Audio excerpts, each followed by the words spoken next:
Didn't realize my mic was muted, but what's up, everyone? So, what's up, Fonzie? Hot Rod, what's up? John Miller, what's up? Dan, what's up?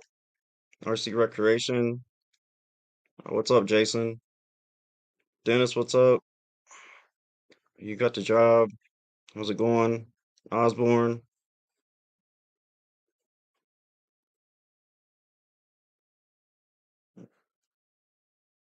Devlin, thanks for coming in. All right, so before we get to the unboxings, I'm gonna show the grasshopper. It's all finished. Still got a couple spots. Need to touch up on these lights and put them off the plastic trees, but it's all ready to run. Put the 550 or 540 can in it, just the stock silver can. It's actually the motor from the lunchbox.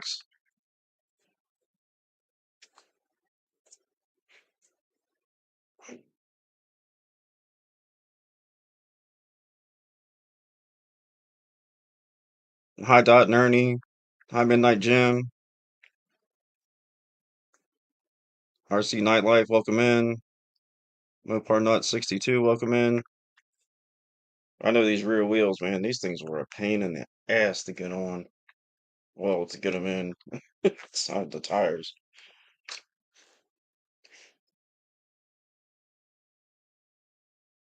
All right, so I guess we'll go out and get to the first unboxing. What's up, Big Cow?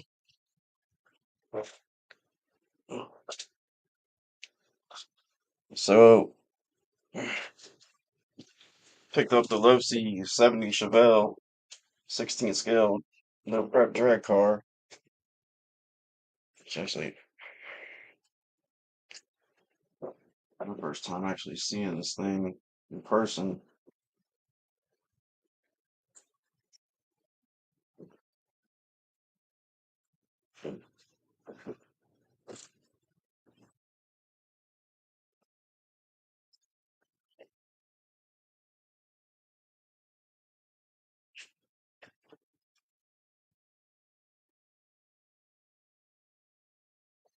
Like a coddle and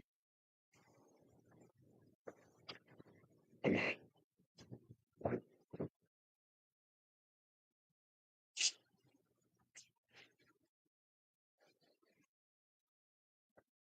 have to say this is my favorite Chevy.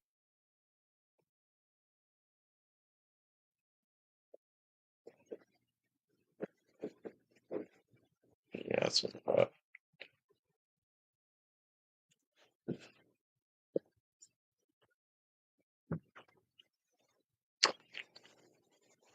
Got the SO, what's this? SO T2 controller, which I've never had one of these, but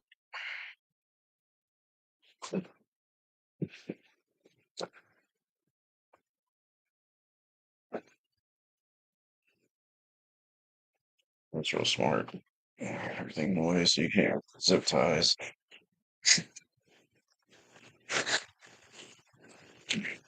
What's up, big movie fan?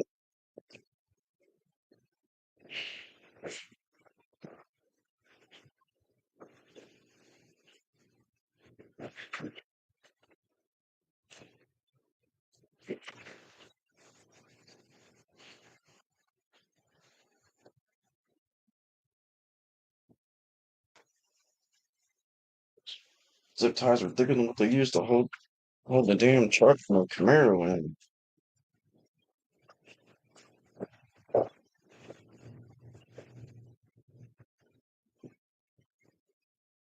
Yeah. Yeah. Yeah, and this thing is really light.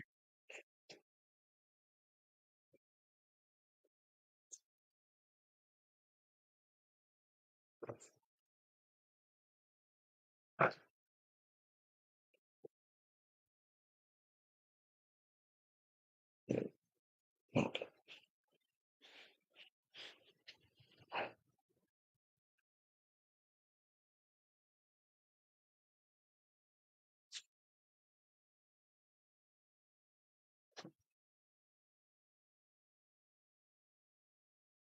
Do love these Losi bodies.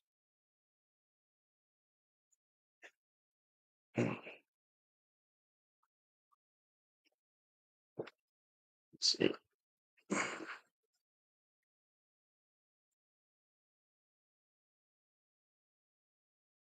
Hi, Annabelle. Thanks for coming in. I don't know how to pronounce that name.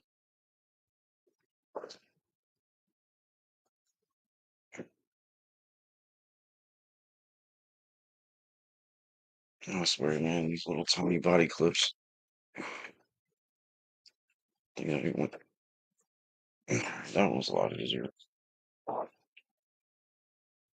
Yeah, so this has got the lights in it. Got the tail lights and the headlights. That's pretty cool.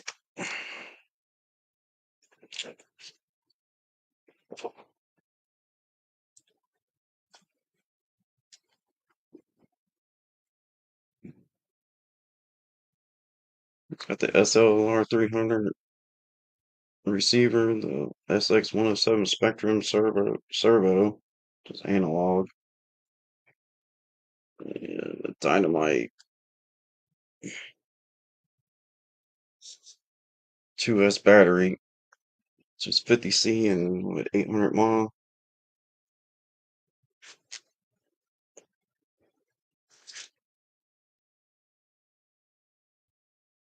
Definitely probably want to try some different batteries in this. The AC2 connectors,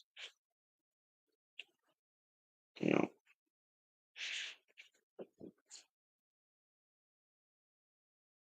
the Spectrum Firma 6000 kV motor, which is all in one. It's got the ESC in the motor. I forget how many amps it said it was.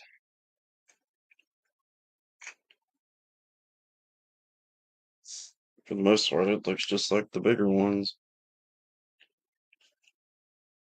What's up, Kings?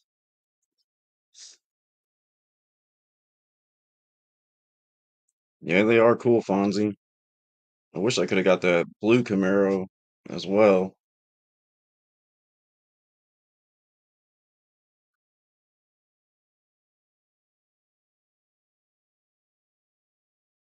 But Horizon had these on sale for just 200 bucks, like right at the beginning of January.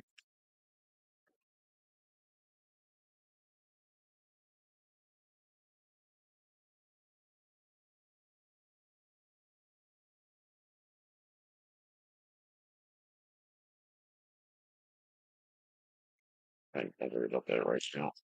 I'm gonna leave the battery out. Make sure it's on storage charge.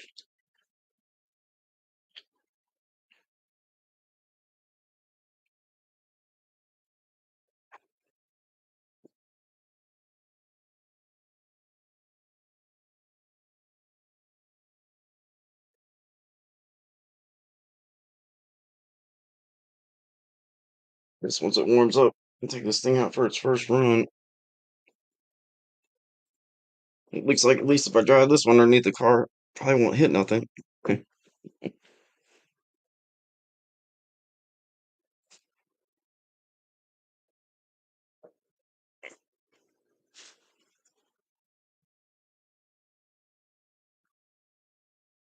So if you go in this way, a lot easier that way. Yeah, I can't wait to get this thing out.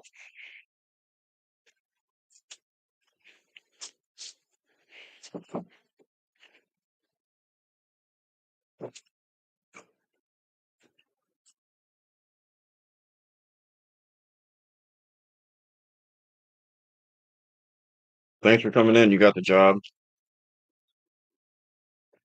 Yeah, got your batteries, a charger. Looks like it's a spare body post, sticker sheet. So actually, looks like it has a lot more stickers on it than the other no prep cars. Just sure, just open it up and get them out.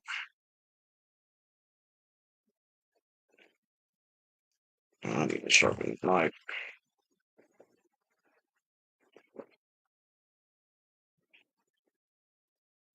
I'll ship to the UK.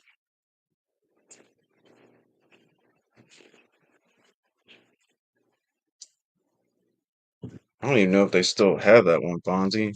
I don't know if they just discontinued that truck. I think they discontinued the truck with the Camaro.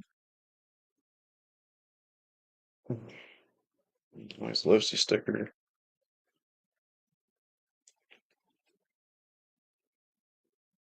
And this thing's got license plates on it, everything.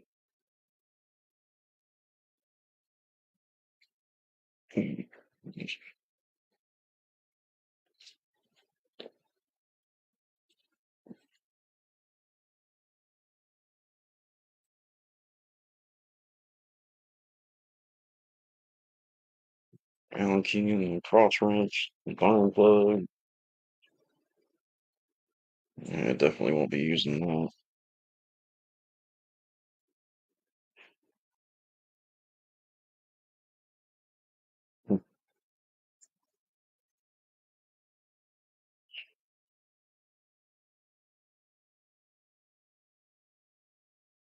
All right, so we'll get on to the next one.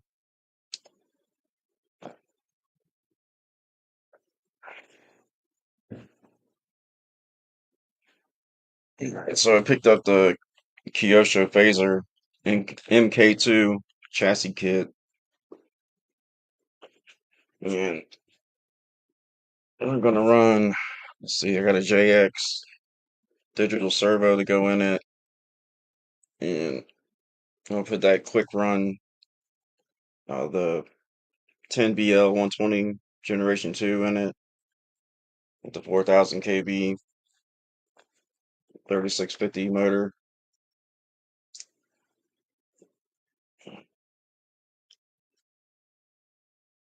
And instead of running the wheels that comes in the kit, they're black. I picked up the RPM N2O Chrome Retro Mod wheels.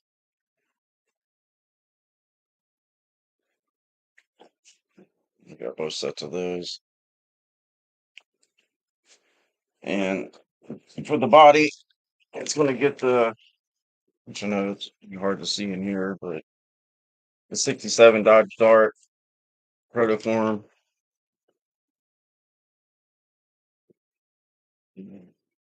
I'm not going to put, I know it's got a wing that goes on the back, but I'm not going to put it on there.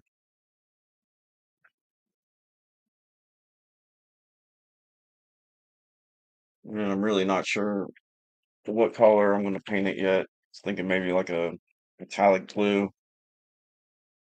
I'm not sure of that.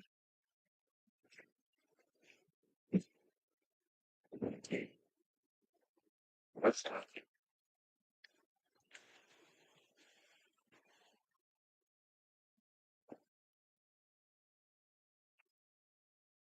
up, corner?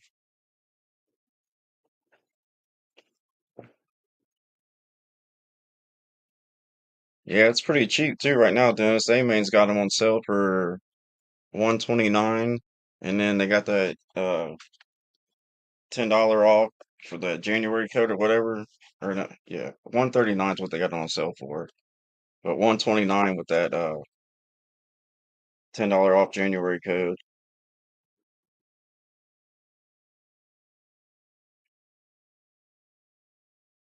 with the manual. What's up, Moon?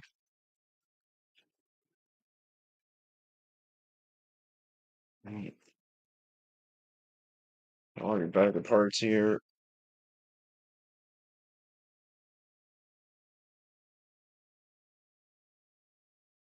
That's why I like this kit too, though it came with the upgraded drive shaft. I think the shocks are upgraded. I know they're hard to see, but they're down right there.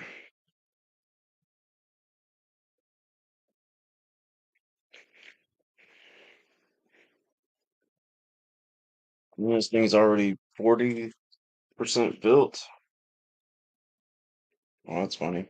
I didn't even have to. Zip ties are already broke on it.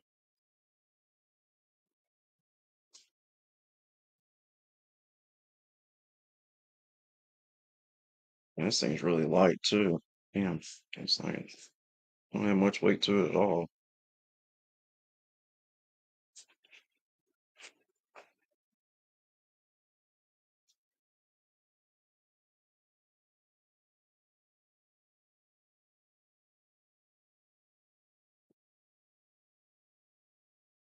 I think the only thing I forgot to do was pick up some pinion gears for it, which I'll have to get those ordered. What's up, Chino?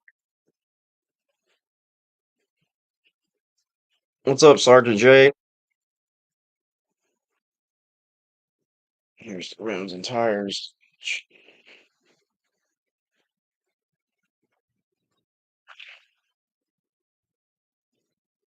I actually wanted to check these out. So, they're like slick in the middle.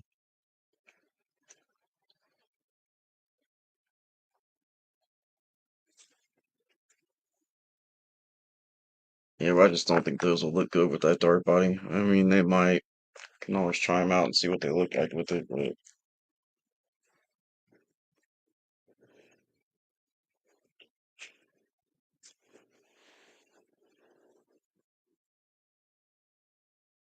yep, and these are directional. So,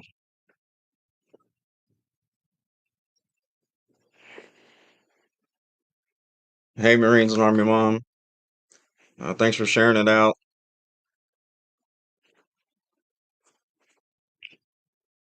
Position sensor swap out and then a test drive. Hopefully, we'll be good to go.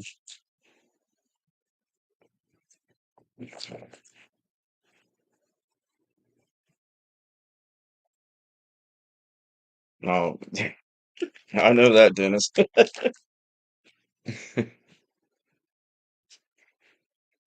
Always check the diffs on all the ready to runs.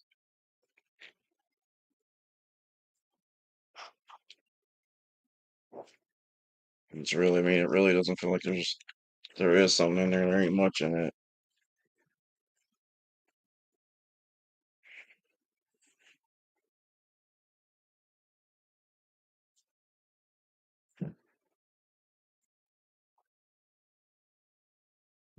Reflex 14B in the mail. Nice, Sergeant J.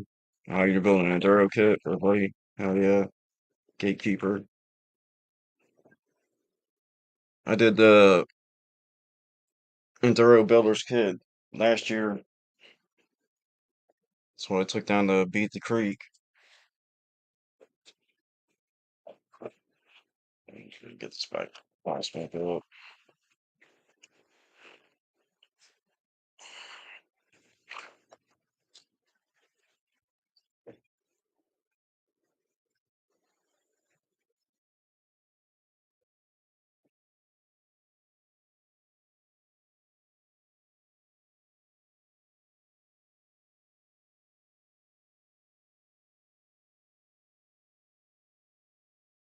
She was good with it, but lately everybody is just cheating out on loot. Yeah, but it seems like none of them are. Because I know, especially like a lot of the China made RCs or whatever, well, they're pretty much all made in China. But like the WL toys and stuff like that, those things like literally have no grease in them at all. The Arlarlos, all the smaller scale buggies opened up from them, they have grease in them.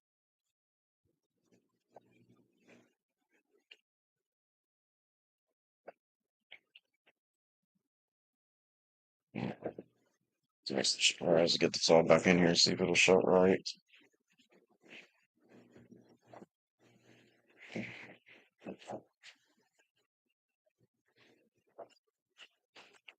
Nope, it's not going to.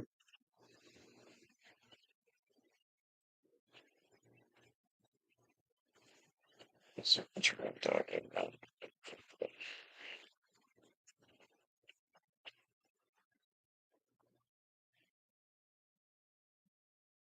Thinking about maybe picking up that new Chevelle, the brushless Chevelle they just released.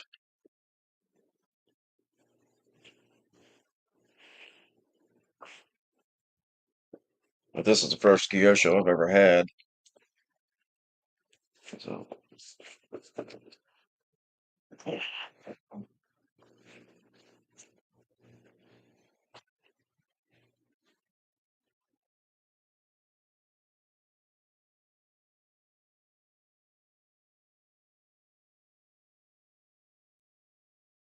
Oh yeah, and I forgot. I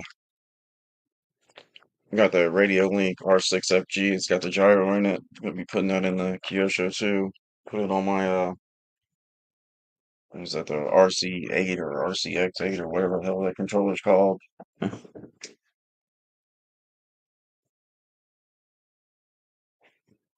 Let's try to see where this thing's sitting at right now.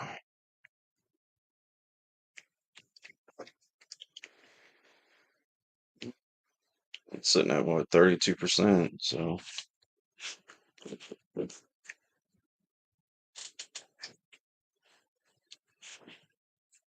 hey Lisa.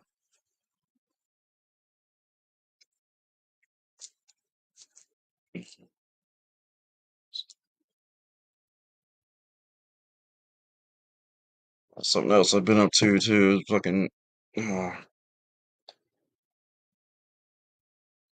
made some shock stands with the fifth scale shocks.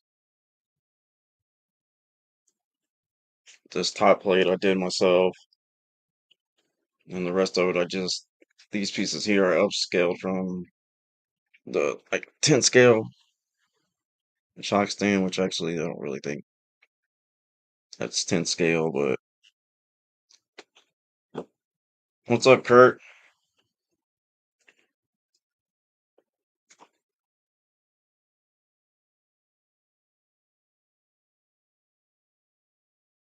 The cardboard box thing.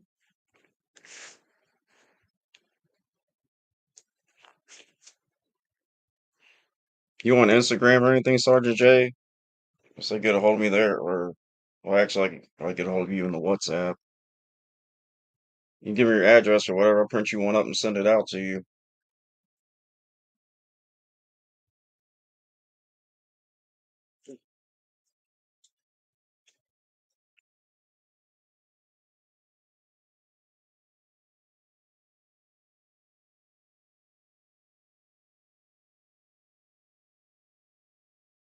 Thanks for sharing that out, big movie fan.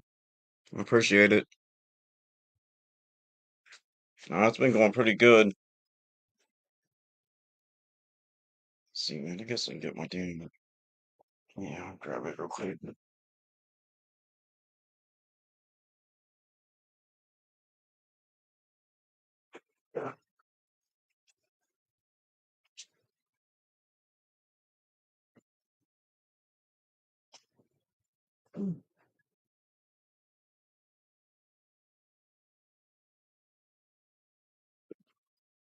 There's my element.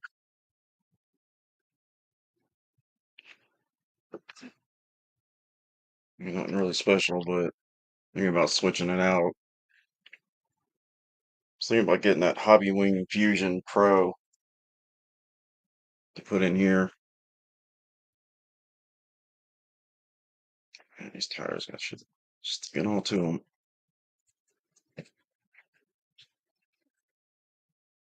Definitely want to get a new servo for it. Bought one of those 9 diamond 45 kg brushless servos. Just I don't really like it. It seems really twitchy for some reason.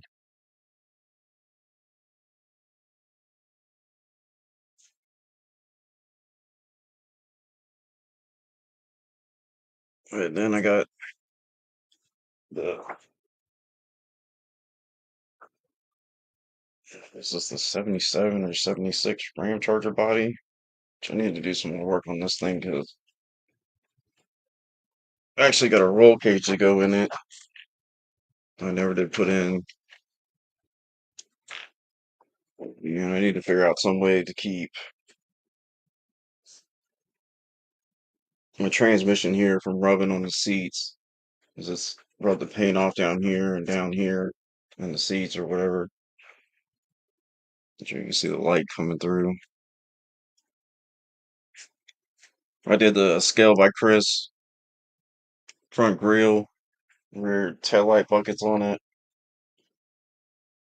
Which I need to do this wire back in.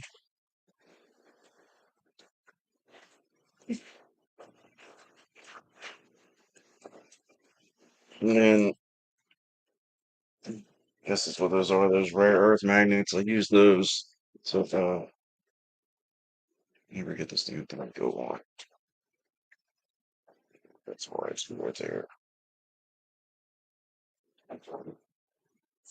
The Proline wants you to either have the top on or you don't, but I use those rare earth magnets, which you glue them in on these tabs here and then around the frame. So it just pops on like that.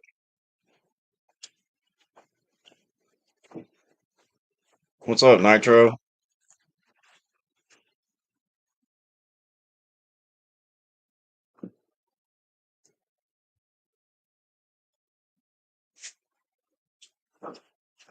I don't know. I mean, I can let's see. We drop a link. If anybody wants to come up. There we go. Now it's on.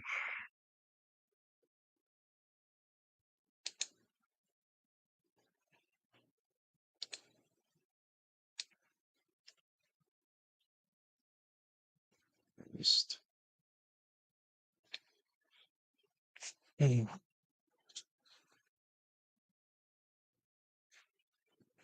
how it works.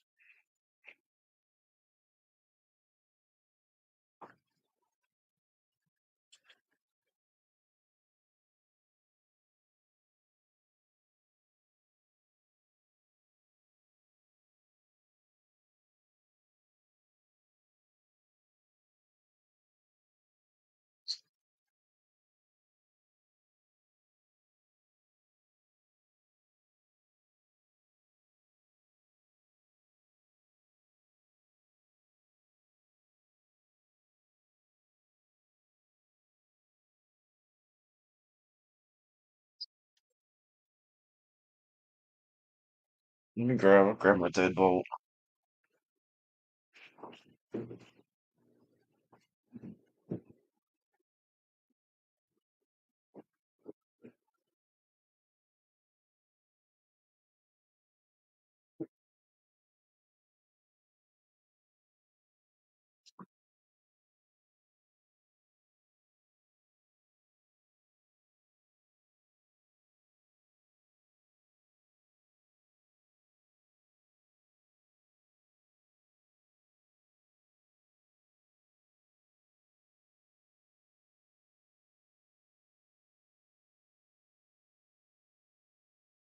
So I actually bought these wheels. I actually bought for the element or whatever, but they didn't work.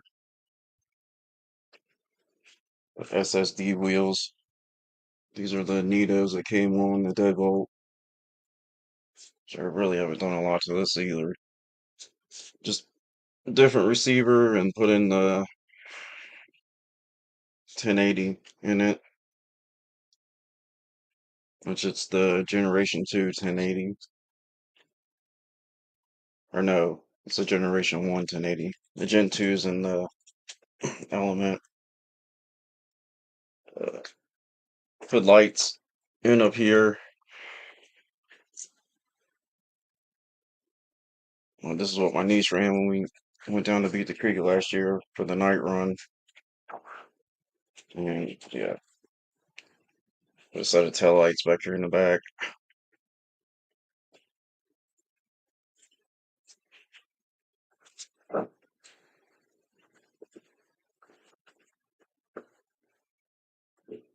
What's going on with that? Why is that all out of whack?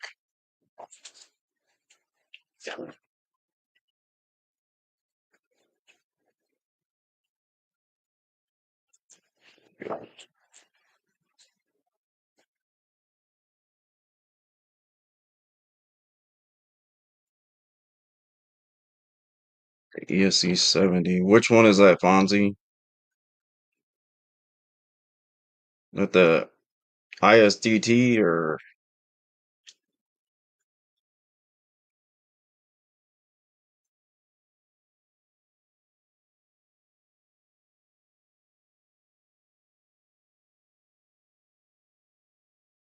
what's up, Radioactive?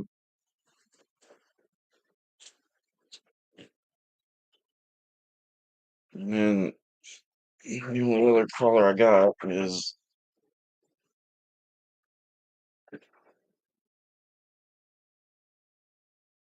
Yeah, the 10-3 Bronco.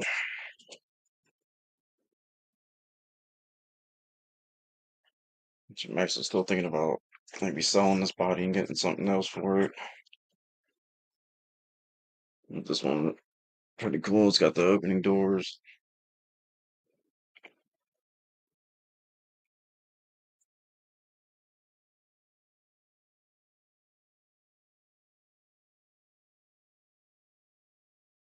But I haven't even ran this one yet, so I hasn't even seen dirt.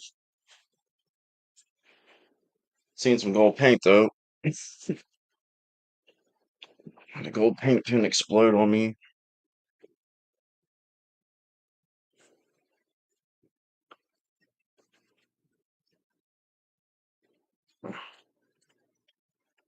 Yeah, this hasn't had a battery in it either, Kurt.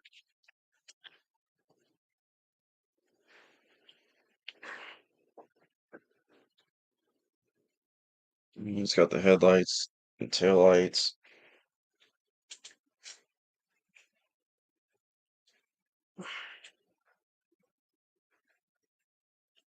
Or actually, I did put a battery in this and now just to make sure everything worked right. Because I forgot I still got that adapter on here.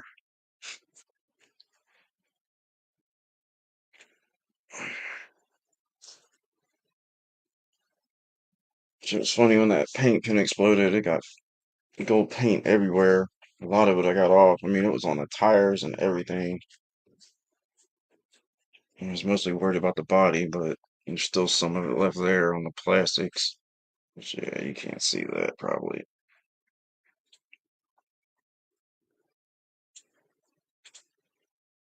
Got the 5.0 Cody engine in it. So that's the same.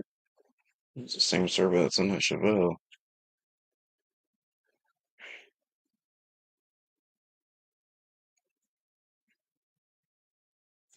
And so I was thinking about doing with this one too, was getting rid of the dig, and because this has a two-speed transmission in it, and putting that servo in there for switch it over to make it a two-speed.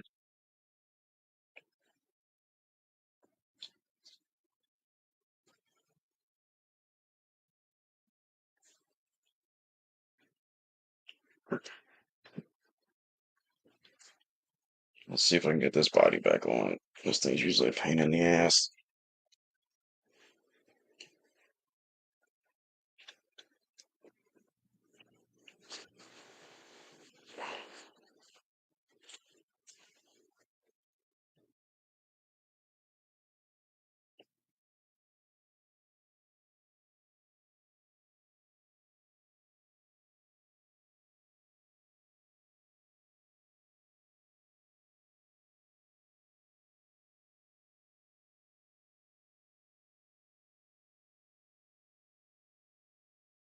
Skip one side, back side down, then the damn front side don't want to line up.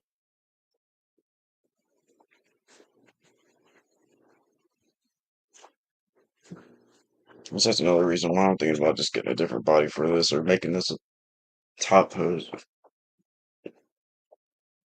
Use a top post to make it easier to get on and off.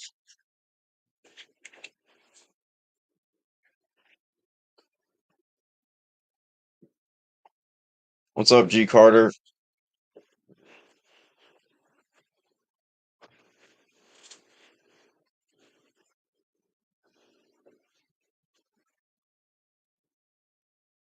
There's damn fender flares. Fender wells, not fender flares.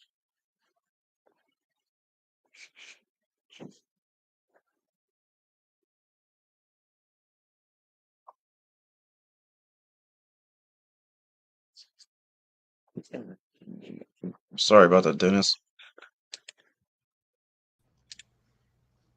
You're good, man. How you been?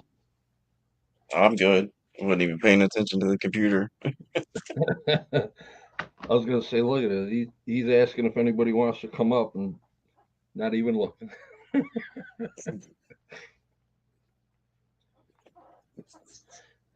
Hey, hot damn. How's your arm or shoulder doing? Not too bad. Got 4 more weeks. being in the sling. It's good you'll be out of it soon. What's that? Oh, I said that's good you'll be out of it soon. Yeah. Wish I was back to work already. But that's all right. Take the time off. Get me some stuff done around here. Yeah. Nitro Freak, Frank, what's up?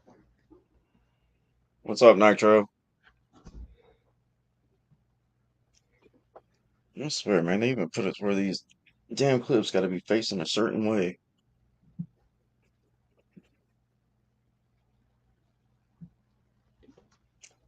Yeah, there's been a few videos because I guess Harley Design came up with a couple mounts to put the VDR transmission in those.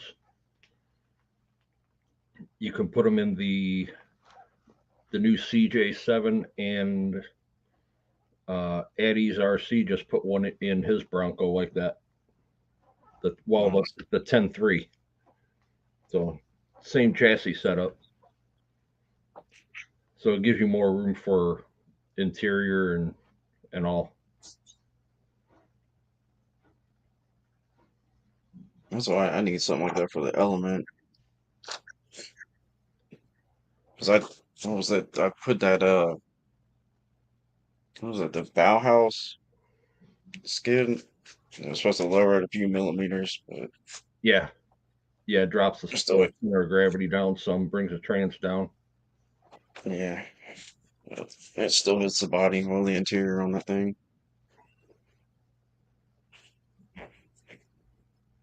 What's up, freaking?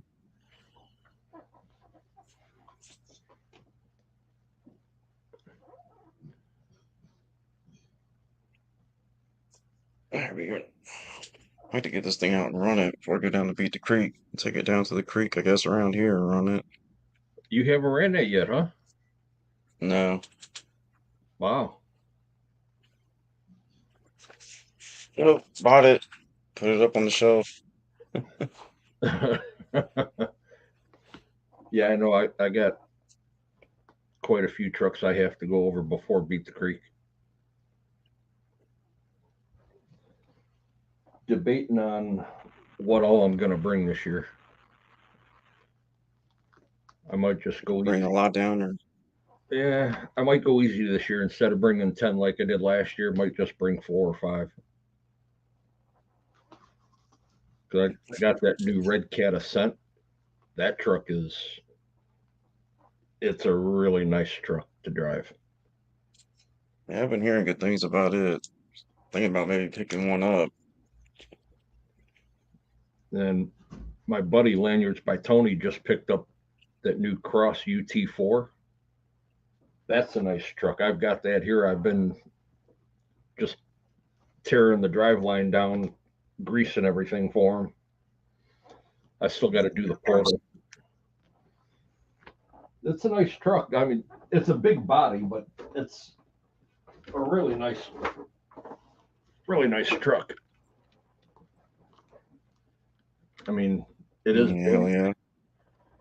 but it's got the comes with the light kit, um, 2-speed locking diffs. This is only an RTR, but you know what? Their stuff is really good. I mean, their tires are really nice. Just take these bead locks apart, put them on something different. I mean, plastic bead locks. Nobody wants to run plastic anymore.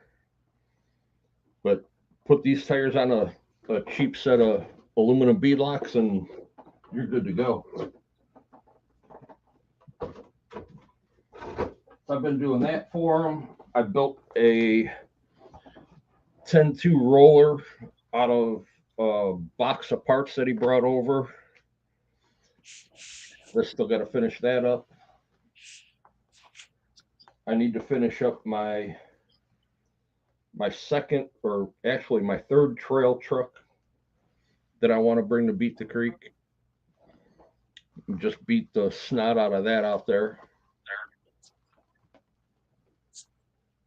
But I might even break down and bring the rally car out this year if he's going to have that rally course set up again. Yeah, that's what I was thinking about doing with that. To me, a rally beetle. I got try to get it built before we go down there. Yeah, the only reason I say I'm debating is because it's the HPI 8th scale WR8 Flux.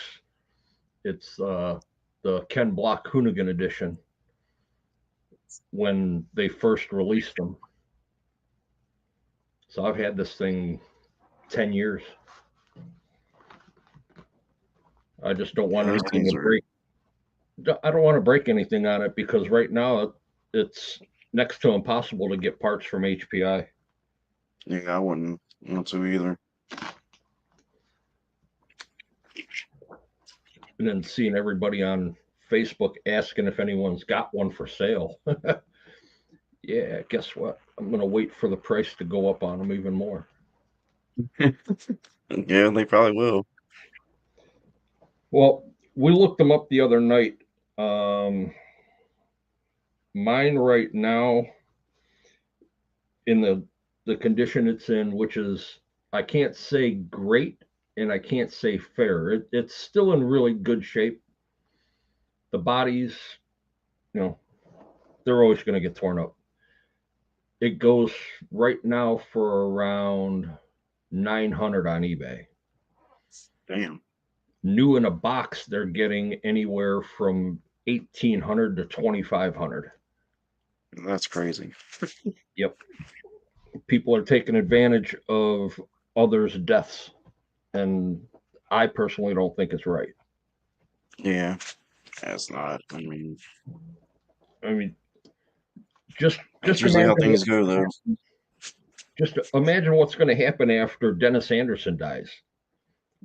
Right? You know, the way Gravedigger and King Sling are going to go up in price. Oh yeah. I mean, come on. Yeah, that's what sucks. I should have a damn the mini gravedigger here, but I don't know what the hell's going on with Horizon. I don't think I'm about done with them though. Well, since they did that merge with Tower Hobbies, their shipping has been really poor. They're trying to get everything situated between the two, and from Yeah, I what I'm noticed it seems like they're understanding, shipping everything out of California now. right, and from what I'm understanding is it's going from facility to facility before it actually gets shipped, to whoever ordered it. Well, they screwed everything up with my payment, which I didn't understand because I guess they did a pre-authorization charge. Yes, They did it for the whole amount.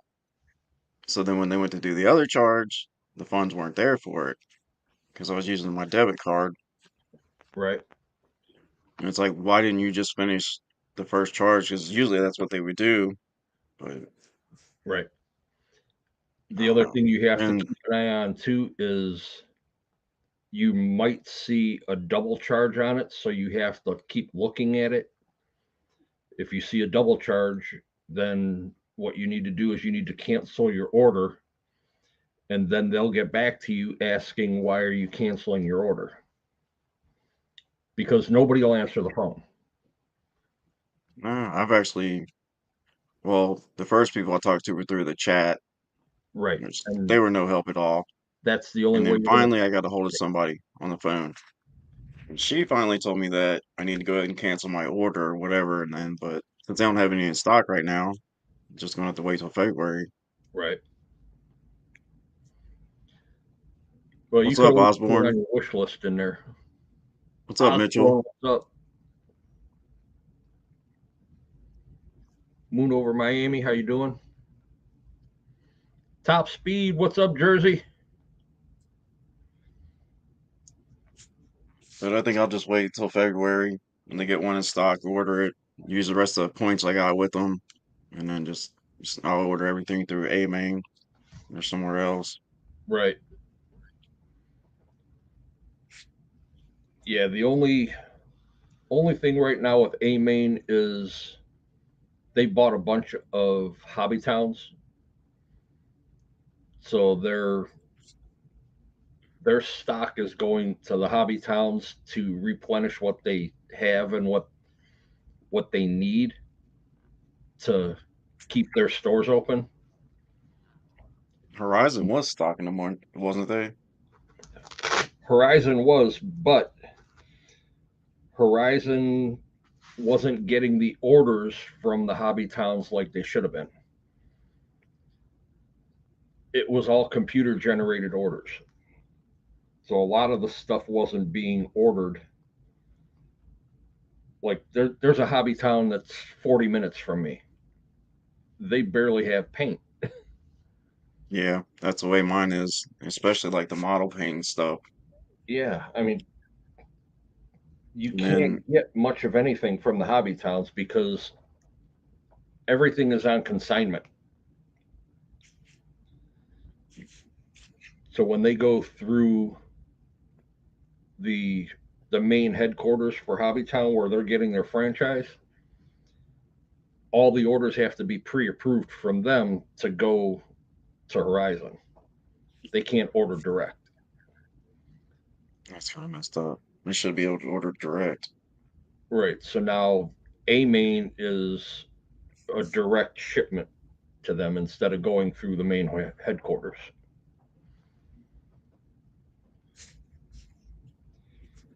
Yeah, they got what Hobby Town's like probably about 20 minutes, 15 and 20 minutes for me. But the other hobby shop we got here too is just Yeah. private owned or whatever. He's about 20 minutes too, but he really don't carry any of the model stuff or anything like that. It's just all RC. Right. Right now, Hobbytown's the closest to me. The next closest hobby shop that are all just the mom and pops are an hour plus. I've got to go an hour south into Canton to get to two of them. Go a little bit further, there's a third one. Go a little bit further, now I'm in Columbus. So I We used passed to have about one called, coming out to you. yeah, I know. Well, I got Hamilton Hobbies too. That's probably about an hour away. Right. And then we used to have one right here that was literally like 5, 10 minutes from the house. It was called Pit Row Hobbies, but God, they went out of business years ago. But I used to like that place. That they had a bunch of models, all the RCs. That's actually where I remember going with my dad, seeing the lunchbox and all that shit when they were new. When I was younger. Didn't they have an off road track also? Two of them? No, um, Oh, I'm sorry. That we was got Jefferson Hobbies. Jefferson. They had one out there. the Hobby Town has an indoor carpet track where they're running the mini Losis up Hmm. here, and then we actually got a local park, and the city maintenance guys talked the city into letting them build the track up here in Mount Healthy, which is about 25, 30 minutes away. Right. You and I were talking about that last time I was over. Yeah, they added a timing system and everything this year. I didn't get up there this year, but I Well, seen on Facebook or whatever where they added the timing system and all that. that's cool. Because they were kind of just like, I guess you can call it kind of like bash racing, I guess. Yes. Yeah, just throwing whatever out on the track and just going at it. Yeah. And it's one of the guys right here does the same thing. We went and talked to the city here a few years back because they had a couple nice sized tennis courts that weren't being used. Well, they turned one into a skate park and the other one still had the net up. Well, we talked them into letting us build an on road track on the one that the skate park was being taken up out of. So we did that. We had somebody come out, repave the whole tennis court, uh, painted lines for the layout, put up boards for the perimeter so you're not destroying your car into the fence. And then next thing you know is he's posting signs out saying RC racing today, right? Well, you're not racing if there's no timing system. Yeah. All you're doing is just bashing into one another. And on the other side of the tennis court, inside the fence, was some batting cages. Well, they were eliminating that. So I figured, cool, I can talk to them about putting a small little crawling course in. Well, one thing led to another. We got the okay. And the day I went to start bringing some stuff up there, my buddy asked for the key back. Said that he wanted to be the only one that had control of it. It's like, well, you know what? Here's your key. Have a nice life. I'm done. It's kind And of I, stupid. I just I just couldn't deal with that type of crap. I mean, if if you're doing this with a couple people, give them the keys so they can go in there when you're not around. Yeah. At least do maintenance or whatever. But that's all right. I washed my hands of all that, and I'm better off, between the 11C and what I've been doing up until about 2 months ago with comps, being a team driver and that. Just out having fun, man. That's what it's about, really. Just have fun. Yep. They did add a crawling course up there at that Mount Healthy racetrack up there. Which I did that last year too. I need to go up there and check that out. Right. You know they've been doing some comps. Well, I know you're not far from E&N Hobbies. You're about an hour Where's that drive. at? It's oh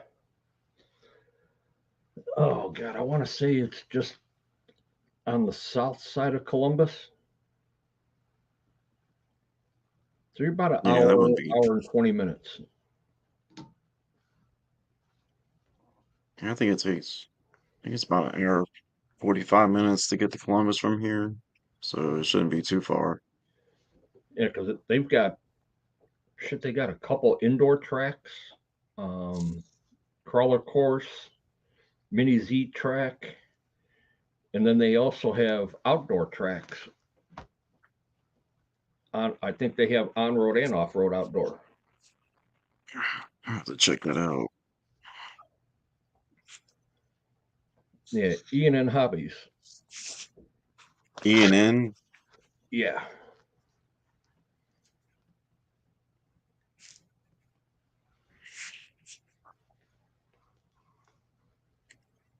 I do Osborne.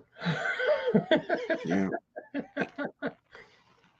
Yeah, send them out, Osborne. Send them You out, still brother. got my address.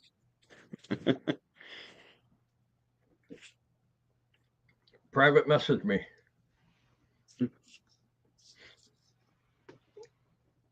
Jeremy, Actually, I what's need going to go on? see what hobby shops they got up in Dayton. There's quite a few. Sergeant J was just at one right before winter hit. He was in town for a week, and he had took a little tour in there. What's up, Jeremy? Is he up there at Right Pat?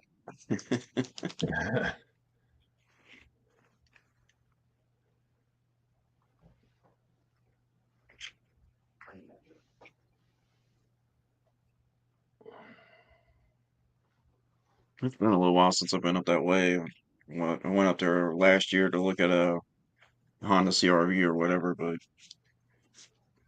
glad I didn't end up getting that one.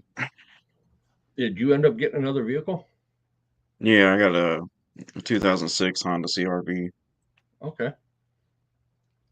How about that one that was in the drive? That No, gone? no, they finally stopped arguing with each other and finally got the damn thing out of here.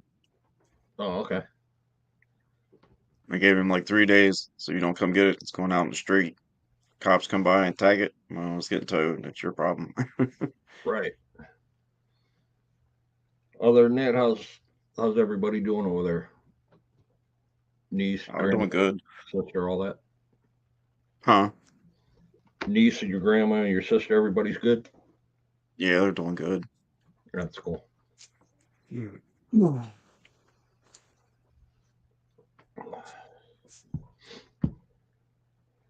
Yeah. guys got a lot of snow up there? Shit, I think we got almost a foot of snow the other night when it started. Damn. We ain't seen snow like that down here in a long time. Yeah, Jem's hobbies. He's down like around Circleville area, so he's 3 hours south of me. He's got about 4 or 5 inches, and then it snowed yesterday again here. So we got another inch on top of that. We got what, 3 inches the other night, and it was probably like a half inch the other day. But most of Wow. it's, I mean, it's they're still covering the grass and everything, but the streets and sidewalks are all clear. Right. What's up, JC, JC? I haven't seen him in chat for a long time.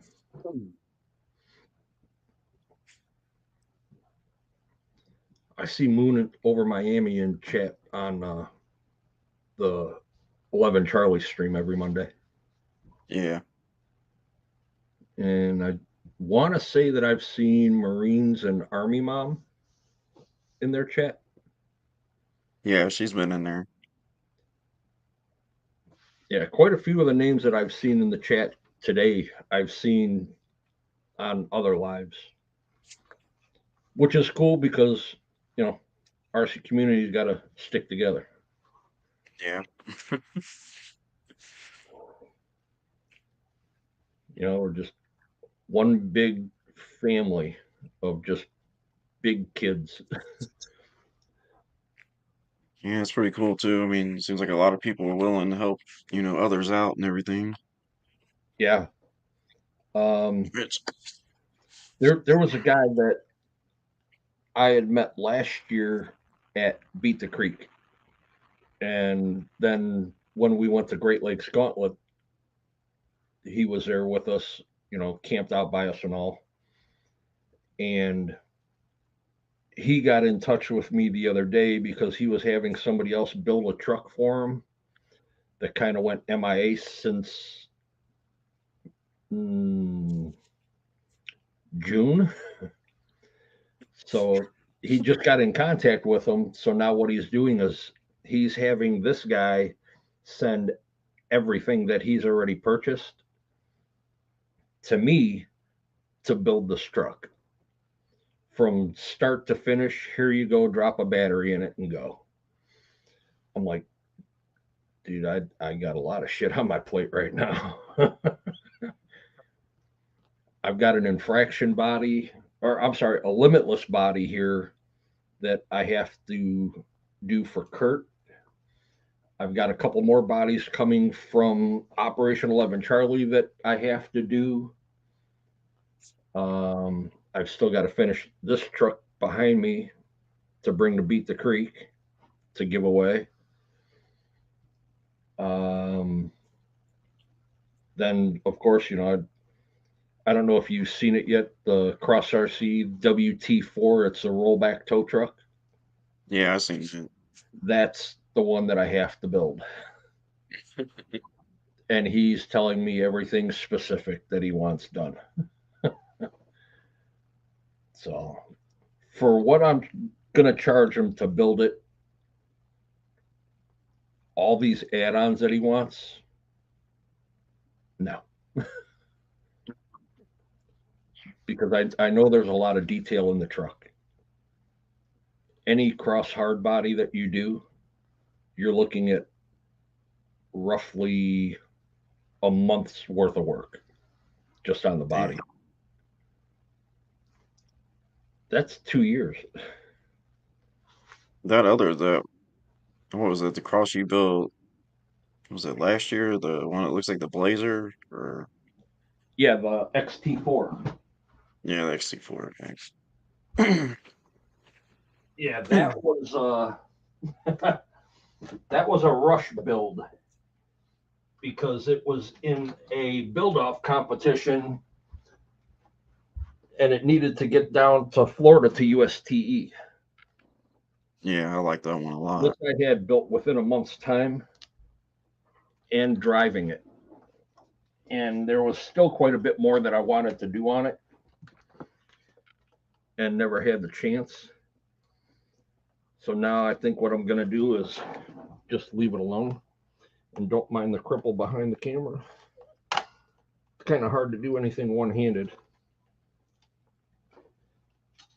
Get this down so you guys can get a better look at See, we this. got the hood prop.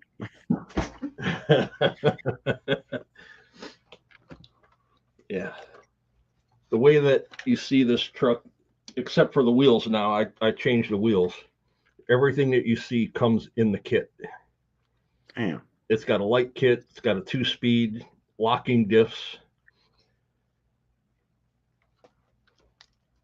full Definitely got a interior. lot of detail in it. I made the top for it. I put the driver in, put a couple 3D printed parts in. I'm gonna have to pick me up one of those. And it comes with the stamped steel bead locks that are error correct for the truck. And this truck is probably about as close to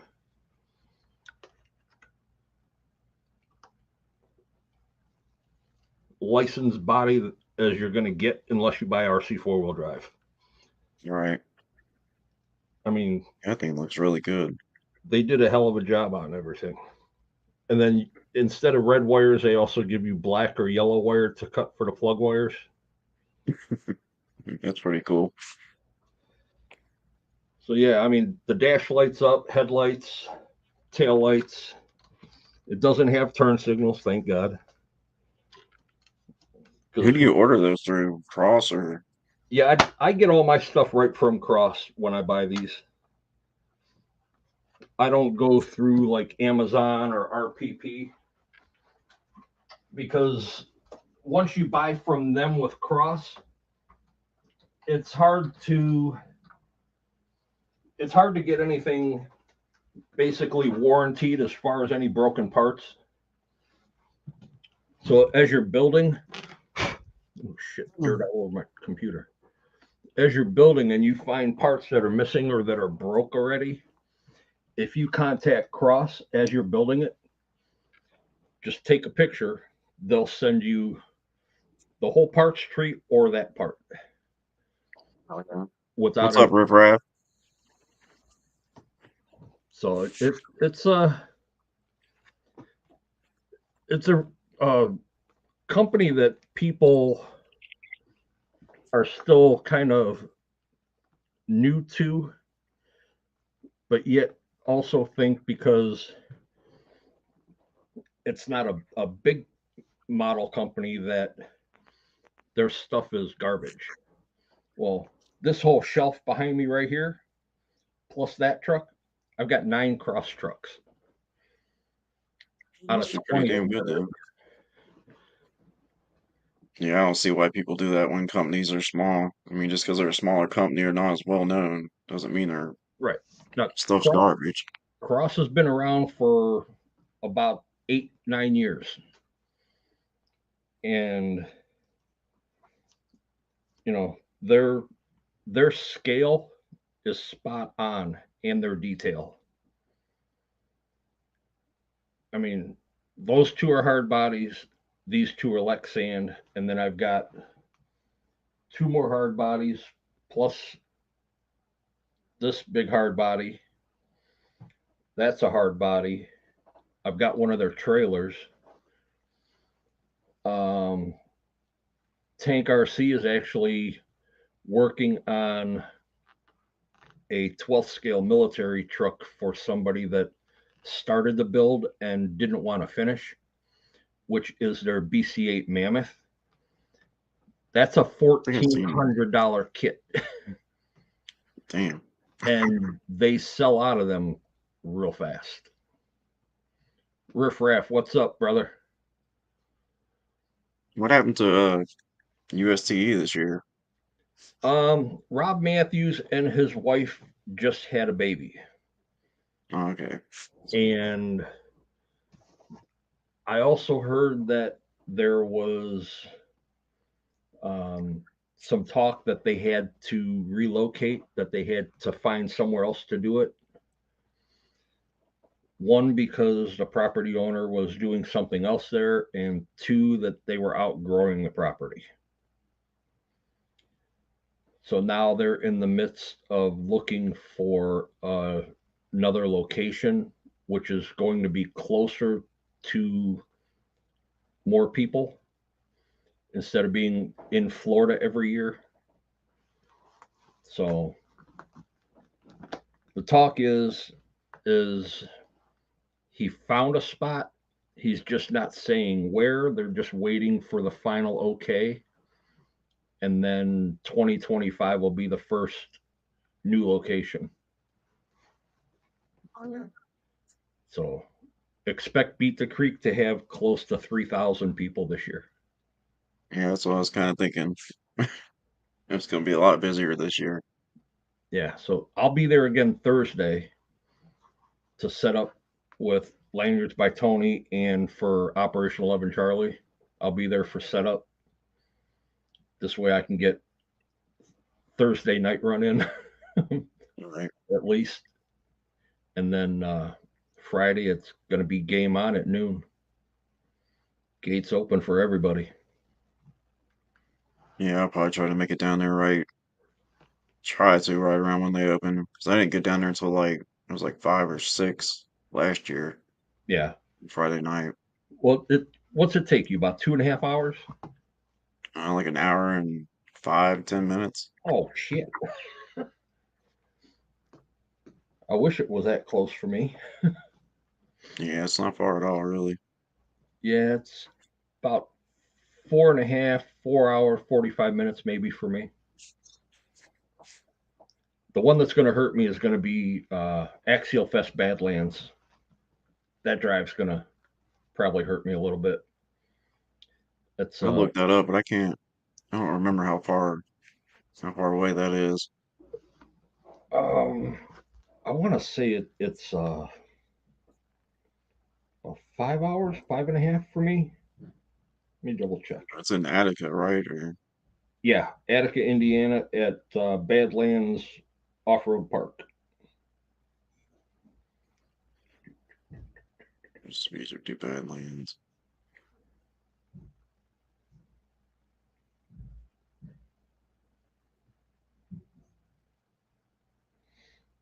Yeah, IXCR is it's called IXCR the Badlands, Briar Road, Attica, Indiana.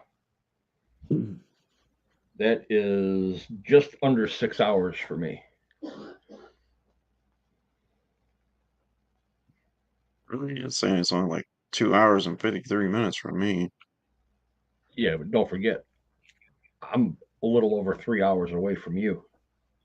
Yeah. I thought the last time I looked it up, I thought it was further away than that.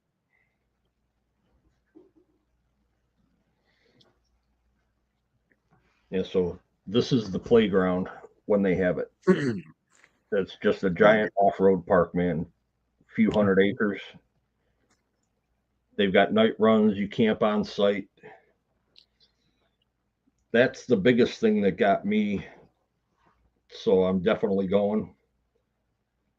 I don't want to spend $500 for a hotel and then have to drive back and forth every day. Yeah, I You know, don't want to do that either, really. I and know they got camping at the Great Lakes Gauntlet too, don't they?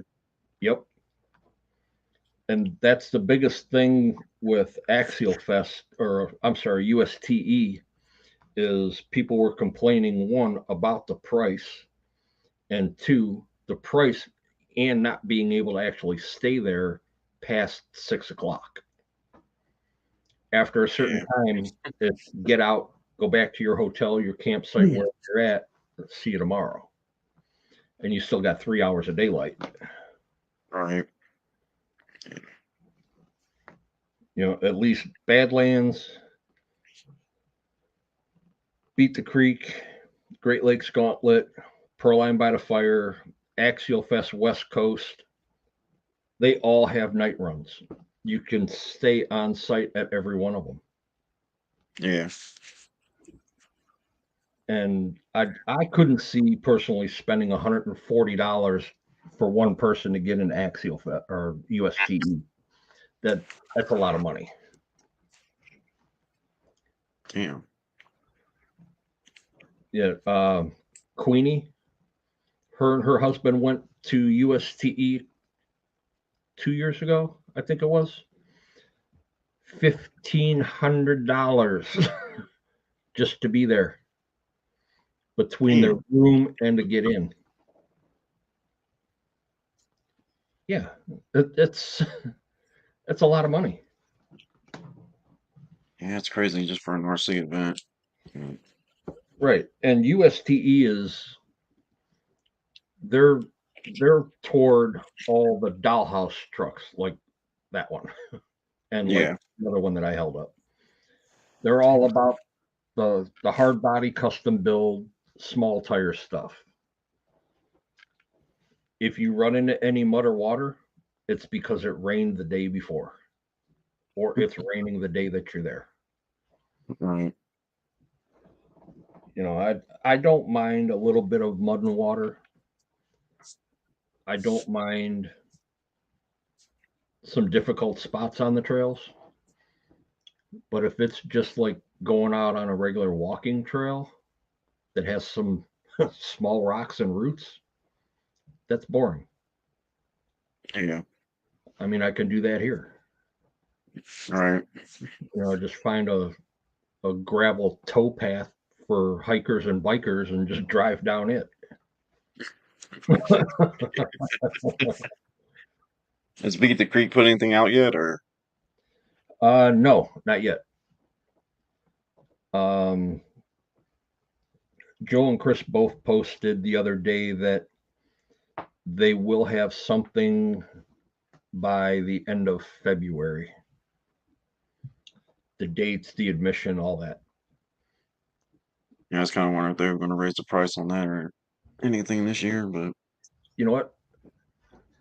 Even if it's $60 for the whole weekend, it's worth it. yeah. Yeah.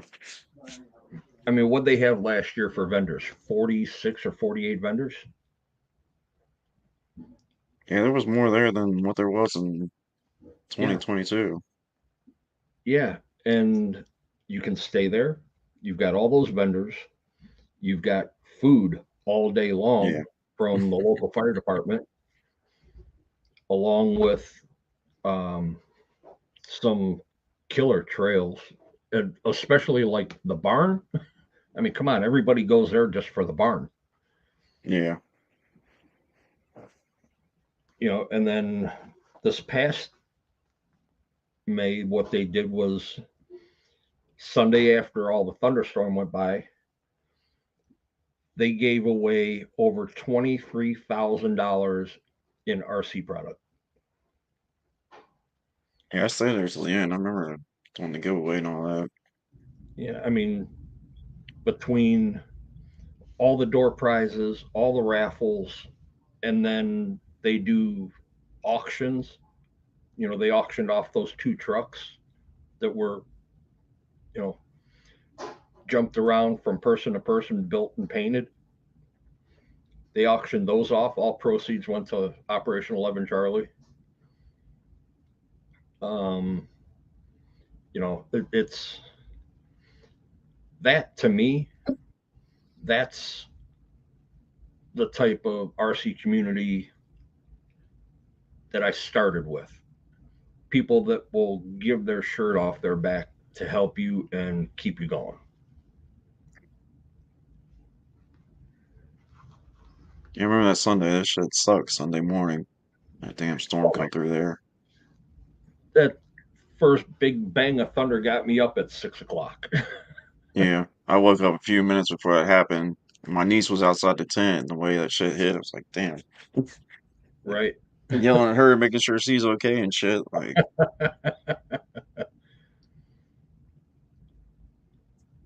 'Cause I know I went down and got some food, and they said like it wasn't too far away from where that lightning hit.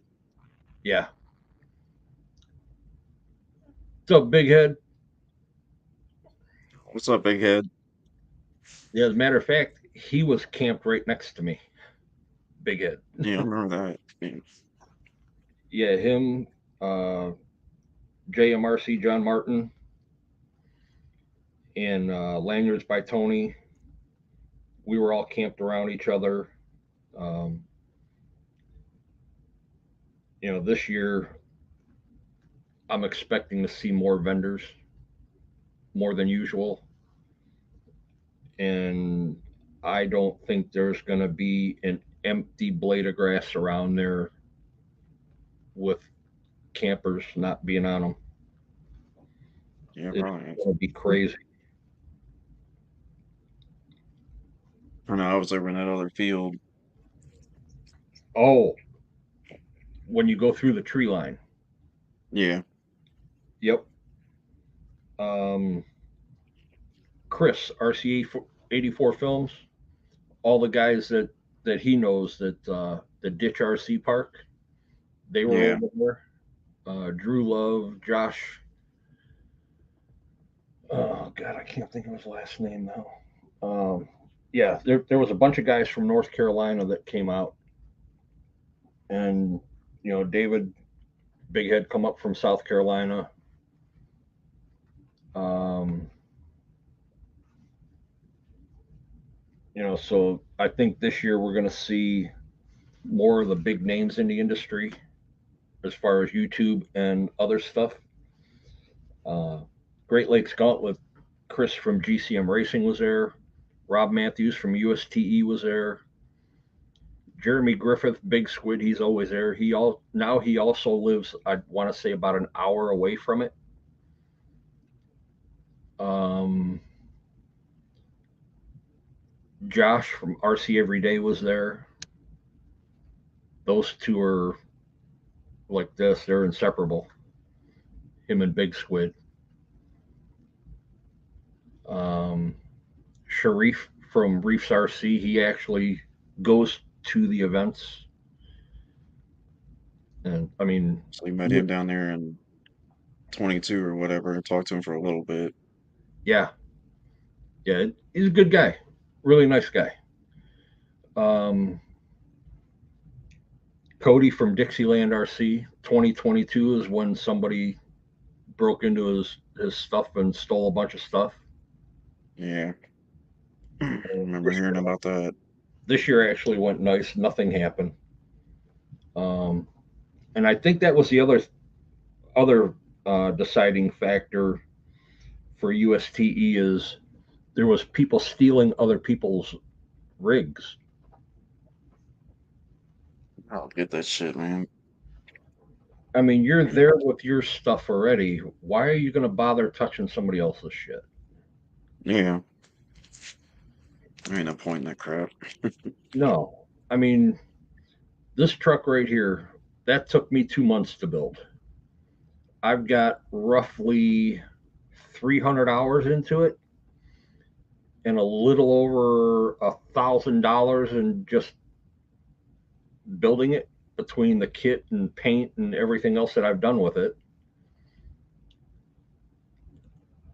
You steal that from me and I see you, that'll be the last time anybody sees you. Right? Just because you have an RTR and you want something that is custom, don't put your fingers on it.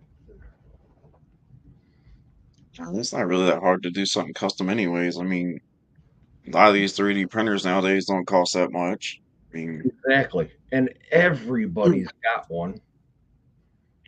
And if you don't have one, you probably know 10 people that do. yeah, I mean, look at, you know, example, you're that Dodge Power Wagon that you just had, that Ram Charger. That's custom. The top yeah, comes off. You did custom paint on it. You've got custom wheels on it. It looks great. I've got fuck. Oops. I've got, you know, all kinds of stuff that's Lexand in here, and you can make it your own. Yeah, It doesn't it's have not to look hard. like everybody else's 10.3 or everybody else's Gen 8. Just make it your own. Well, that's exactly why I got that body. I found it over in the UK or whatever. I was like, yeah, I'm getting it shipped over here. I seen one at Beat the Creek besides mine. Yeah.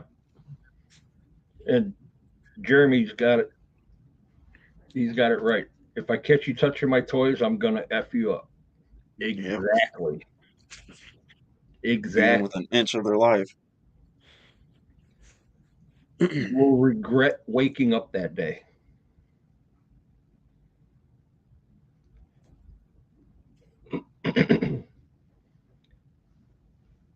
I was thinking of printing some other things out for that. I've got like a first aid kit, a couple of like, a little propane tank, and some other things printed out. Yeah. Put Yeah. in it, and I got that. Actually, it's right there. I think. A good friend of ours from down in southern Ohio been 3D printing and resin printing his butt off for us. I'd like to get one of those resin printers. What's up, Joe? But I think Proline, I think they're the one, or I don't know if they're the ones that did the files for this or what, but Oh, roll okay. cage or roll bar, yeah, to put in it. Yeah. It's like right here. He resin printed me a propane tank, but I had to make it a Deadman switch. So just wire it into your ground on your ESC, pull the top off. You don't have to worry about taking your body off to unplug the Take battery. your battery out. Hell yeah. So I mean, he did that. He did a roof rack for me, some sand ladders.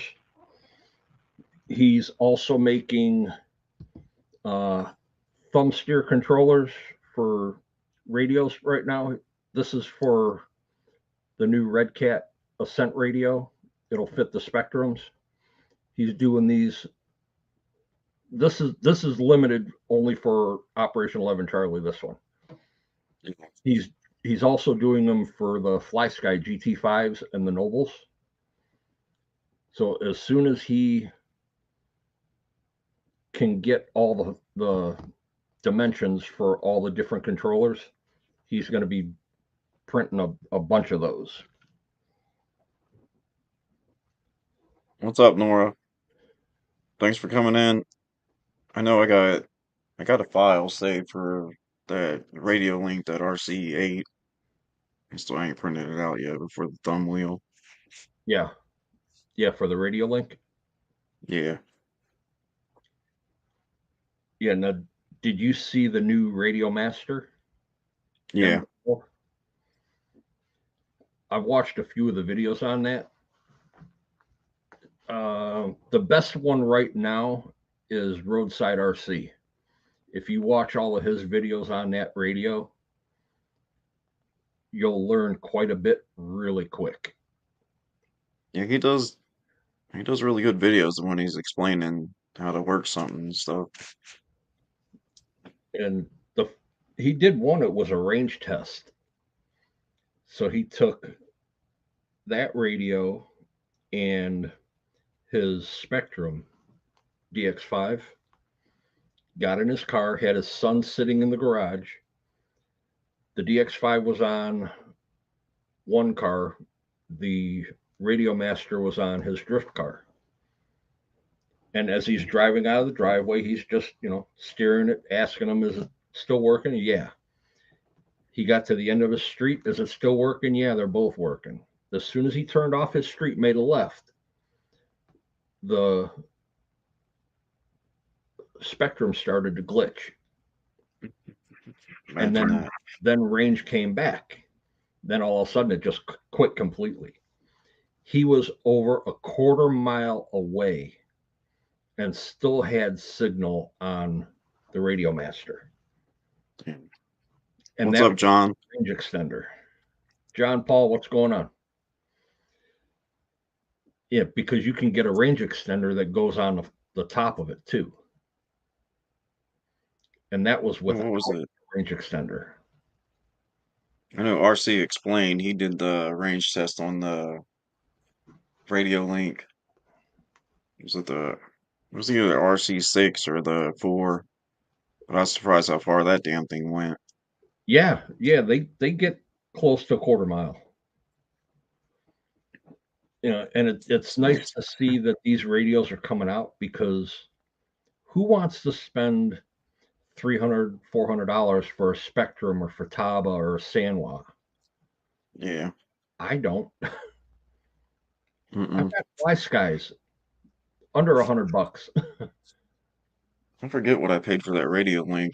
It was a little over 200. I know they had it on sale Yeah, I think when I they're got like it. 220, 220 maybe 230, Yeah, and I that guess. Radio Master is like 140. Yeah. And that's supposed to, what is that? Does it pair with any receiver or It will pair with 40 different protocols. damn? So you wouldn't. You buy one radio, you get one receiver, and you can pair it up. I can pair it up with everything in my room. I could put 20 trucks on that without having to change a receiver out, because everything in here except for two have Fly Sky in them. I think pretty much And all mine got Spectrum. They came with the, ready to runs or the, I know I got the Dumbo RC and then the rest are Radio Links. yeah, there's um, like the 2-in-1s that come at stock in the SEX 24s. It won't pair with those. He didn't try it on like the oh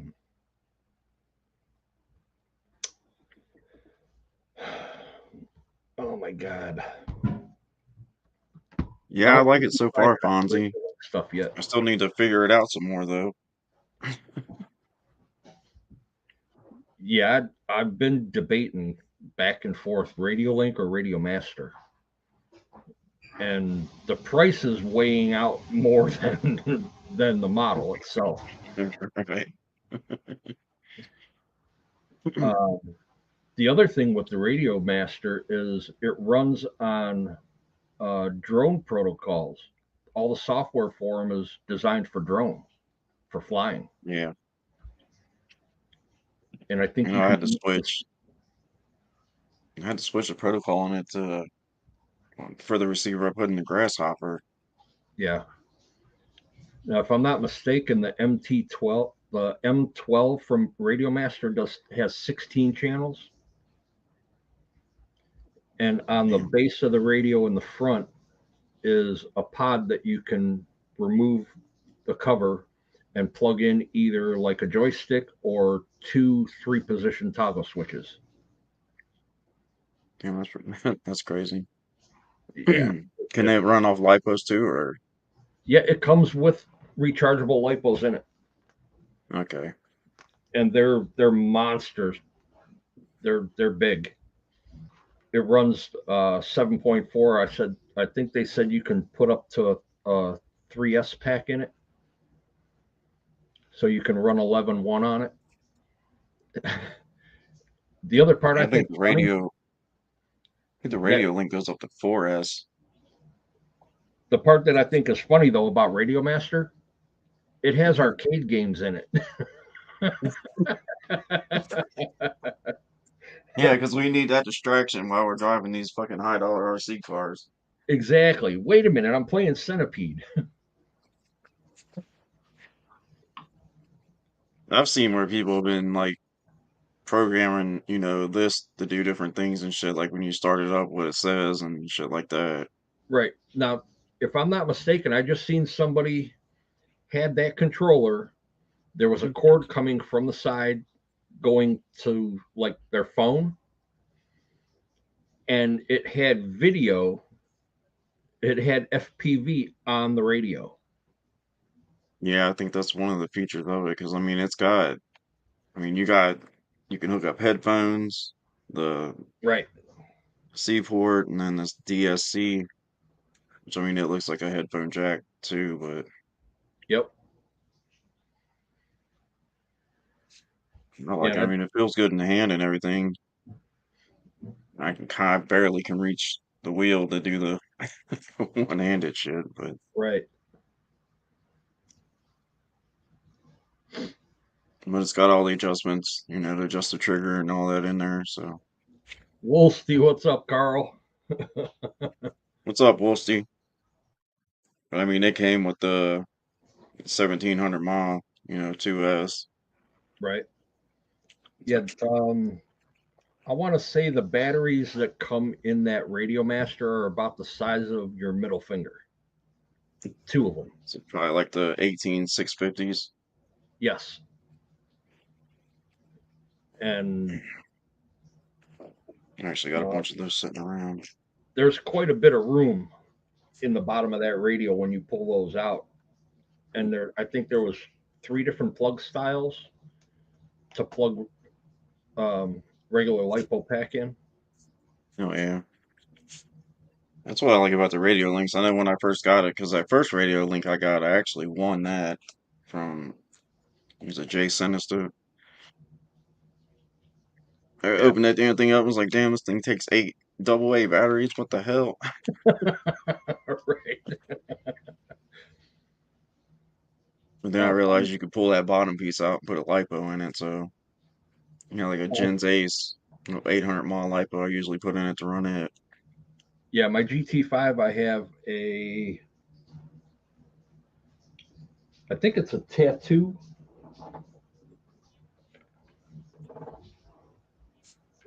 Yeah, I run a tattoo 2S in my Fly Sky 800. It's a little on the thick side, but it fits. I mean, it's better than having to carry uh, stock and batteries around with you. Yeah. Yeah, Fonzie said it does come with the FPV connection. He's got one coming also, and also the thumb turn thing. Well, see, I didn't see one on before, but I'm sure they got one. But if I can just print one, save myself a little bit of money. Oh yeah, yeah. I mean, if you can print one that'll actually accept a small machine screw and a a 3 millimeter screw and a nylock nut on it, something that'll clamp down on that. Print that, and then print the actual thumb piece where it bends in a little bit, Yeah. because most of them come straight out, and it's hard to reach, and they're not long enough. Yeah. Yeah. It would be nicer having it come in a little bit. So that way I ain't stretching my thumb all the way out. Right. And the way that he did these with the back like that, I mean, all that movement that's in the radio, your thumb never comes off of this. I mean, it's right on there. It's a comfortable thumb steer. I thought I'd never use it. Well, I love it. I know a lot of it. Oh, a lot of people use it for when they're filming too, so they can hold a selfie stick in the other hand with the camera on it, so they can get close to the RC and shit. Right. The last time I ran my Red Cat Ascent, I ran it at a comp down in Athens, and I had the thumb steer on there. I drove halfway through the comp just one handed. I'm like, wow, this is kind of weird. Yeah, riffraff. The GT5 is a total game changer, going from like the GT3C and the 3B. It's got a lot of function to it. It's comfortable, and a lot of them you can't do 20 models, which the GT5 you can. Yeah, I got that GT3. Came with that 30 degree north truck or whatever I got. You got the 3B or the 3C? I don't know which one it is actually. Let me see what things I think it's right down here. Yeah.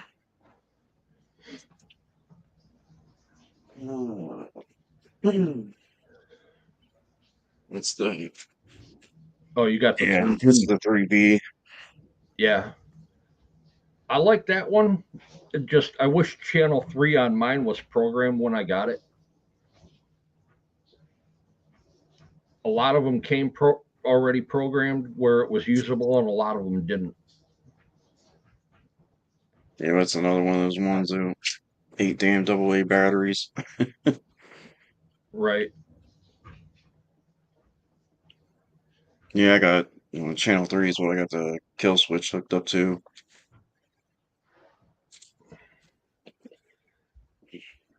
For FPV, you need the module and the FPV camera. The thumb steer and phone holder was included in the price, about $200, including 2 receivers, lanyard, and 32 gig memory card. Nice. Oh yeah. Bang for your buck. What's going on? What's up, Robbie? I forget. I don't know which. Yes, riffraff. I'm around Cleveland area, and Will is in Cincinnati. Yeah, I got the 32 gig is what came with mine. Oh, Marietta and Parkersburg. You're halfway between both of us.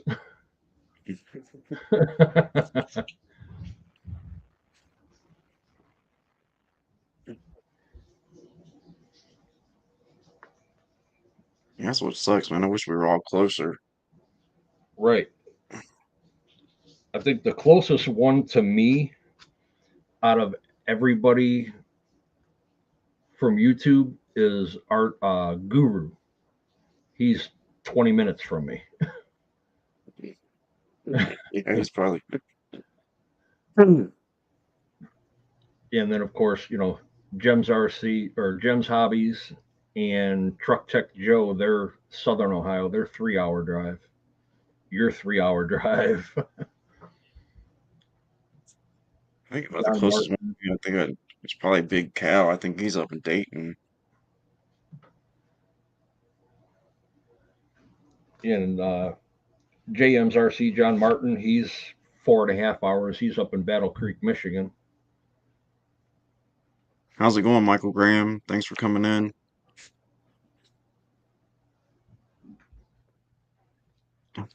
Our lives would never see us. I ain't got to worry about that. So Riffraff, you should have stayed around the Barberton Akron area. Come on back this way. I need more friends to go out and trail with. God, it's been a while since I've been out to Akron.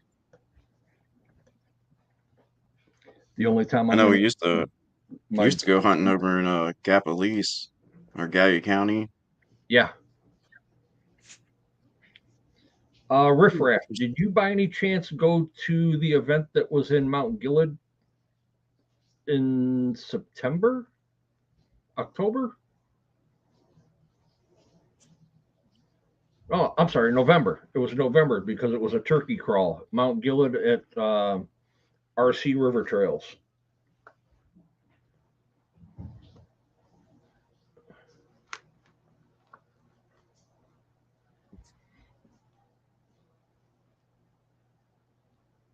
Brent from Adventure Time, hour and a half.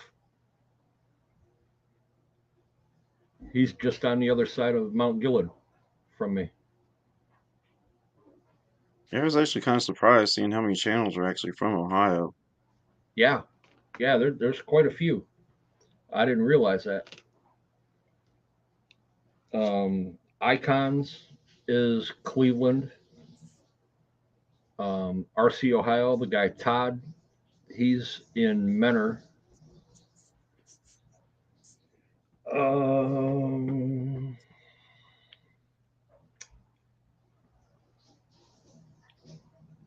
well, One Stop RC, Lucas, he's in Yeah, Indiana.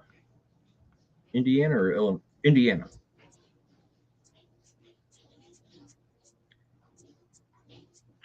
There's You know, another channel too. It's called Alex Be Playing or whatever. He does the RC stuff too. yeah, I think he's like either over in Brown or Claremont County, which is really right next to me or whatever. But I don't really know him. I know his buddy Chad. He always comes and supports the channel. Is always watching the videos. right. Riff Raff, you didn't miss anything then. It was his first event there, and it was on, I want to say, 14 acres, which, you know, there was just me, Jem's Hobbies, and some of the Operation 11 Charlie guys showed up just to support it because he's a veteran and they asked if we could be there. Is Um, Brent going to be doing that event he did next year or this year? who? Brent from Adventure Time or Oh, Brent? No, he's not going to do it. He's done with that. okay. Yeah. The following day, all of the structures that he built for that were in a pile. Damn. So he walked away from that guy. The guy just go tear the shit down? Yeah, he just went in there and tore everything out, put it in a pile, put all of Brent's tools in one pile, and told him basically in not so many words, he basically said, "Well, you lied, said that there was going to be more than this," and he had 100+ people show up throughout the whole day at $20 a head. But Fuck that ain't bad for a first event. I mean, damn. right, and the guy already started to bash Beat the Creek, saying that Beat the Creek's nothing. It's not what he expected. He went once, spent half a day there, and left. So sorry to Well, hear if you only that. spent half a day there, you obviously didn't get out on all the trails and shit. He didn't he didn't see the whole picture. Oh, there's no way in It hell he's seen it. no, it takes a lot. You know, Chris and Joe put a lot of time into getting the trails ready and getting everything set up. Joe's got to move, or yeah, I'm sorry. Yeah, Joe has to move all of his horses to the neighboring farm. So he only has one or two horses there instead of the 10 or 12 that he's got. And then he's got to make sure the field's cut down to where, you know, it's walkable. Yeah. Line up all the vendors, line up all the bathrooms, get everything scheduled, you know, and then like this past year, he had to talk with the neighbor just to get use of the property next door for more people. I mean, this guy doesn't even want you to stay on his property, Mm. you know, and his trail was only the perimeter. So start to finish, half hour, you're done. Could you spend more time on it? Yeah. Would it be a nice place if he took the time to add more trails? Absolutely. And they were going to have a designated bashing area, which was on the other side of the river, and the river is only 40 feet wide. So they were going to build a bridge. All the bashers were going to be over there, and there was going to be some trails that ran around and came back. He didn't That'd be think it nice because was going to be that type of outcome. I know there was the hobby shop down in Kentucky. It's called, I think it's Hobbyville or whatever, but they were putting on, they did an event in 2022, but they didn't do one last year for some reason. I don't know why they didn't. But, but they don't. I mean, that's probably why they didn't do it this year, though, is because they didn't charge. They didn't charge anything to go down there. Right. But Yeah. you could take your cars down there. They had, they had stuff set up for the crawlers and the bashers. The kids were, well, the adults too, if you wanted to, but they had the two-wheel drive slash brushless cars that the kids could run. Right. And then they did, they were flying the airplanes and everything and stuff. And they had a nitro boat show that they did. Yeah. I mean, it was a pretty cool event. I mean, it was only a day long, but I mean, even Tyler Shane from Cow RC, he showed up. So you had Cow RC was there representing their stuff, not really pushing the product, but he was representing Cow RC. 11 Charlie had a big setup for who we had there.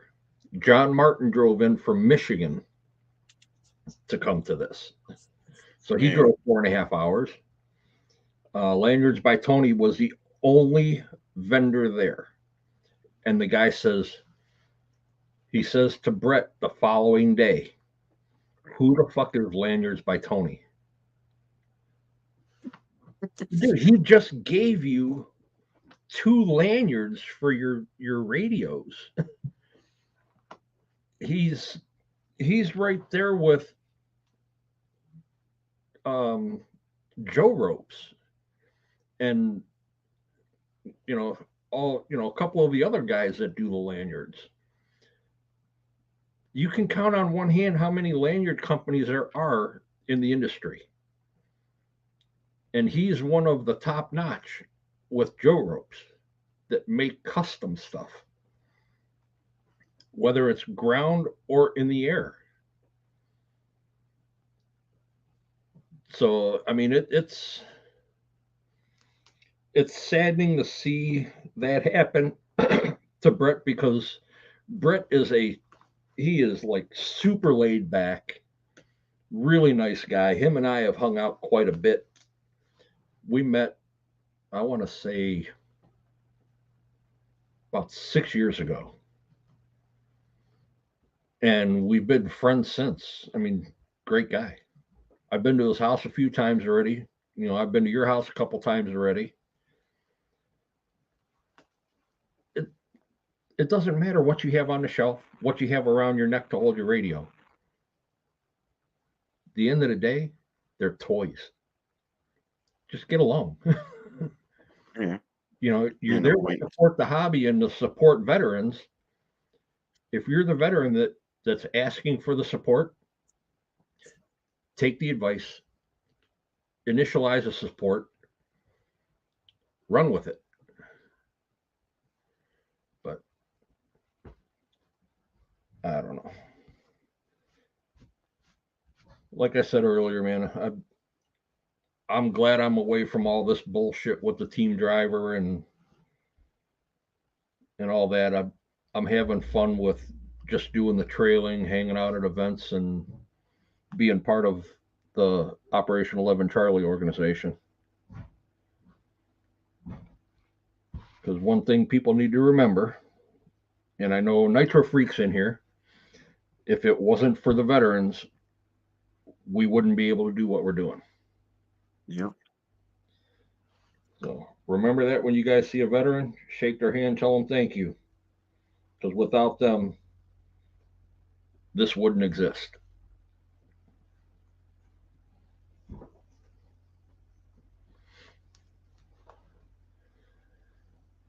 We definitely Jeremy, wouldn't have these freedoms we enjoy. That's for damn exactly. sure. We wouldn't be able to go out playing with tiny trucks. You wouldn't be able to go out and cut your grass. You're not going to be able to go out and just get in your car and just drive around. No.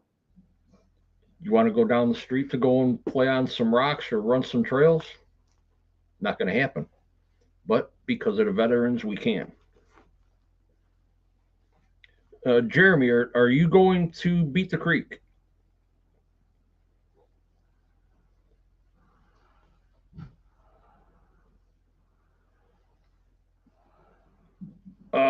What part of Northeast are you talking about, Bang?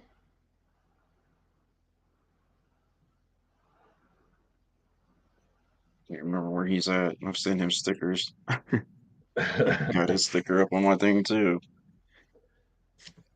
Yeah, my sticker box kind of slowed down for a while.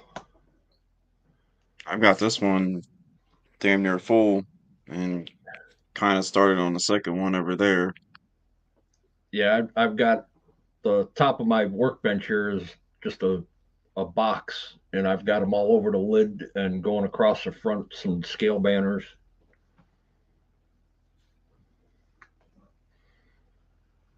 Oh, okay, Yeah, Riff. he's in Thank you, Maine. and thank you for your service. Oh, he's in Connecticut. Yeah, Jeremy is, and then Bang for Your Buck's in Maine. Okay. Uh, Jeremy Kilburn is, I think, in Maine or Maryland. I can't remember. I want to say Maryland. I was gonna ask you, are you seeing Kevin Gibbs around or anything? No, we're not going to be seeing Kevin Gibbs on any lives. Um, Unfortunately, his health isn't allowing him to do quite a bit. Yeah, last time I And talked then, to him, he said he really couldn't use his hands. yeah, a lot of the stuff that he does now is talk to text. But I mean, he's doing good. I talk to him probably twice a week. He's doing good though, hanging in there. That's good to hear. Every time I talk to him, he says, still kicking the devil away. So that's good. No, I miss seeing him in chat and miss seeing him on the after lives. Oh yeah, it was definitely fun when he was in chat. Oh yeah, yeah. He'd liven it up in a heartbeat. Yeah, But yeah, he's doing good. yeah, that's good to hear. I'm glad he's doing good. I mean, Here, let's. Oh, matter of fact, um, that's his scale banner right there. That um, Bulgar RC had designed for him. yeah, it's nice. I've got Fish and Bill RC, custom bodies, lanyards by Tony, of course, the Reaction Hobbies, Great Lakes Gauntlet,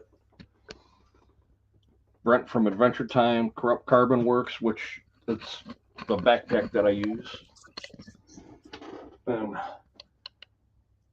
Curbs RC, Curbs. RC Conspiracies, which was CCX RC's podcast. Yeah.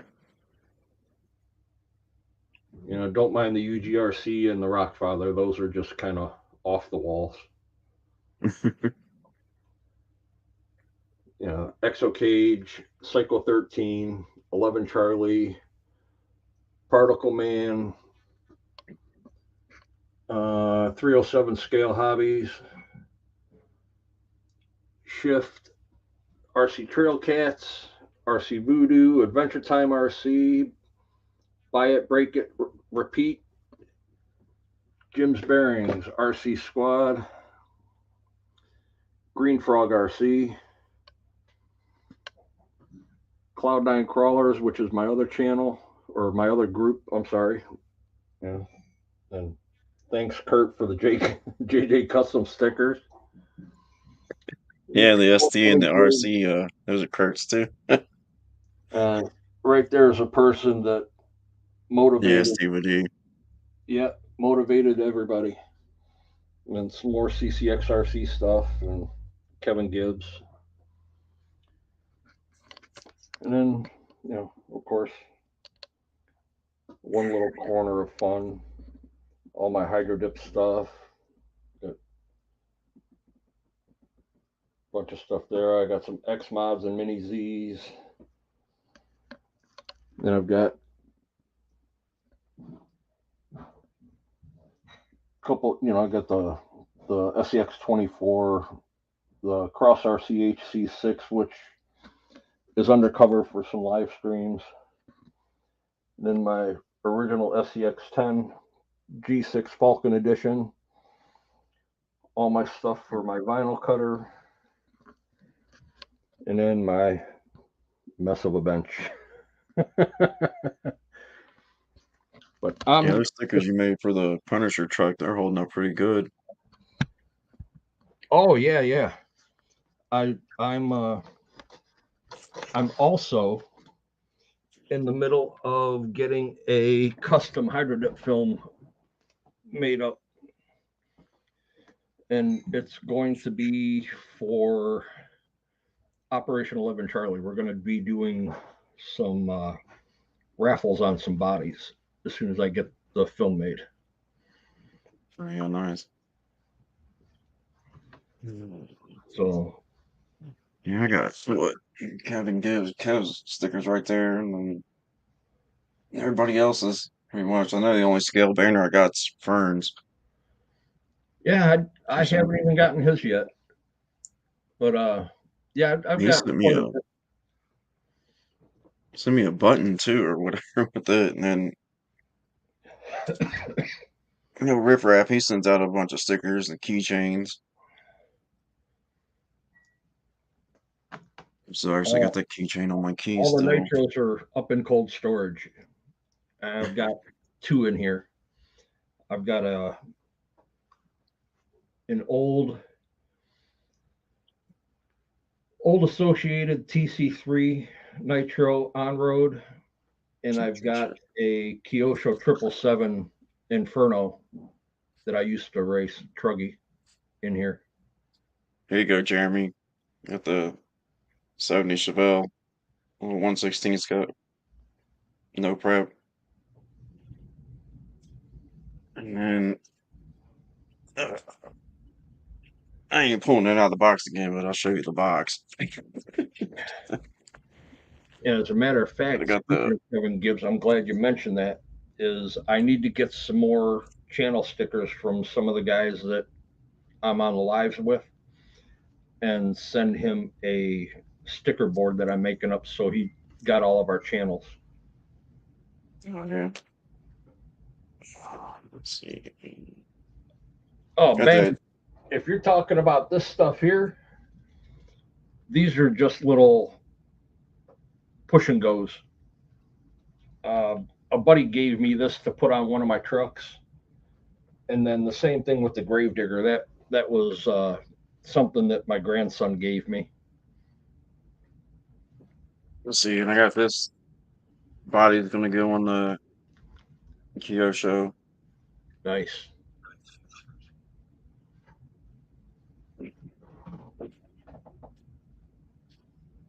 I'd like to pick up that Chevelle brushless one.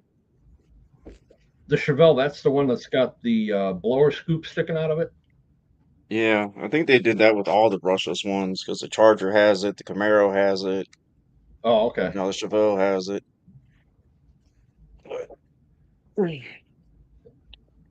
Okay. Now, I know this has been all over YouTube, all over Facebook. I want everybody else's opinion because I think I already know the answer. I just want to see what everyone else thinks. The new, well, not really new, but limited edition Traxxas 1923 Sprint car Snap on Edition. What is everybody's thoughts on that car? Do you think it's going I to think it go into looks. production? And do I you don't think know. it's Probably. I could see Traxxas releasing it. Bushman I don't Boo? think I'd. Yeah, I don't think I'd get one myself. Exactly, Bushman Boo. It looks cool, okay? Now, for them to change all their tooling to come up with another chassis design and everything for that suspension, all the molds and everything for everything else on it, they need to sell at least 10,000 of those units to cover the cost of building those dies. it'll never happen. The suspension on it is definitely different because it's spring loaded accrements on each side of the axles. The motor and transmission setup is definitely different because it sits straight up and down behind the seat on the very back of the car. And right now, if you do not buy from Snap On, you do not get put in the raffle to be eligible to get that. And minimum purchase to be eligible for the raffle is $10,000. Damn. So you can't even buy it from Snap On? No, Snap On trucks only have them to show them. You cannot buy them from anybody unless you find it on eBay, which right now the only ones that are on eBay are anywhere from $1,500 to $2,000. Damn. And now this is just me talking. You guys can say whatever you want, call me whatever you want, but anybody that pays that money for that car is an idiot. Yeah. Because No, it's personally, definitely not worth that. There's no way in hell it's worth there's that. not one Traxxas vehicle made worth that kind of money. No. And I'm not saying it because I'm not a Traxxas fan and I don't own any Traxxas. It just there is nothing in their lineup that is worth that kind of money. I don't care how collectible it is. And if you know Mark Santa Maria, Oh yeah. he just posted 2 days ago that he got one. And he Yeah, I've even seen it. said that he paid a fortune for this. And he had to Kind of. go through a whole bunch of people to get it. He had to find somebody that actually won the raffle that got that car. And now, with him saying he paid a fortune for it, I'll guarantee it was close to $2,000. I wouldn't doubt it. Not one bit. And then I kind of stopped. I stopped watching him after he did that Losi video I over the dirt bikes. right, I subbed to him a while back, and then when he got away from being a techno driver to being Team Traxxas, I just backed away. But no, now back to this limited edition Snap-on socket sprint car. If anybody here has one, don't run it because you'll never be able to get a part to fix it. Put it on the shelf, leave it in the box, let it collect dust, rust, and value. Just leave it alone. It's not worth taking all that out of the box, running it, and taking a chance of breaking it because there's only a couple parts that you can replace, which is electronics and the steering arm, which is a regular. Um, it's a link for the TRX. That's it. That's all you can replace. There's nothing else that they make. That's crazy. Usually Traxxas makes all kinds of parts for everything, and they usually release it as soon as they release the vehicle or the RC. Yeah, I've seen so many of them, so many people saying how cool they are, and guys that have them. And there's one video that I seen on Facebook the other day. The guy is the largest Traxxas dealer in the country. And he even said there is no physical way that Traxxas can produce this car. Not without them costing them a lot of money. Well, I get it, Michael. It's no fun in the box, but Do you want to take it out of the box and break it and not be able to ever run it again? Right. That's Ain't where gonna I'm be going. no fun if you can't get parts for it. Right. I mean, yeah, that's a lot of money, but there's 1,200. There's 1,000. There's 1,000. I'm not going to spend that on something that I cannot get a part for. Yeah. Like I said earlier, I've got an HPI rally car that's been out of production for quite a while. And since HPI has been MIA, I'm not running it because I'm not breaking something and not be able to fix it. Right now it's drivable. I'm not going to run it until I can get the part. HPI hasn't left the industry. They're just in a holding pattern. No, I they're think not I going to got have the parts. They're not going to do the machines. They won't have the tooling just to make that part. If that car doesn't go into production, that the parts will never exist. It'll cost them way too you know, much. I've got one RC that I've had trouble finding parts for. And that's what is that? Yeah.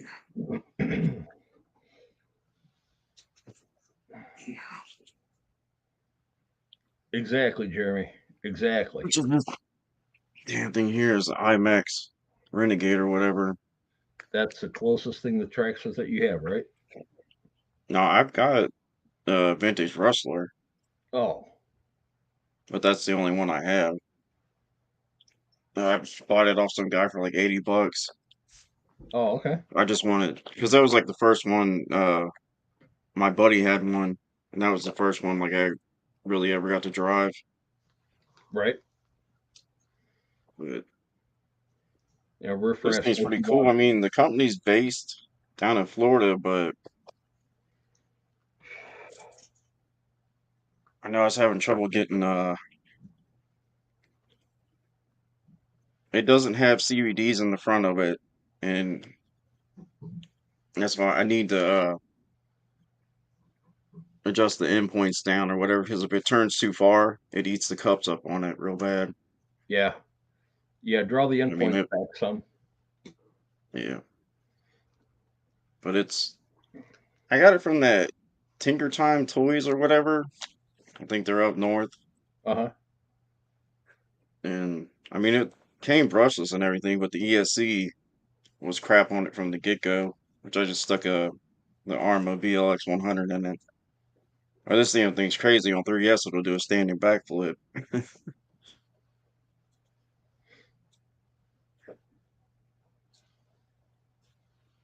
I think Yeah, they're actually. I think. I think this was actually made by HBX or Heil Boxing, but I can't remember what that original car was that they made it from or did this one. right.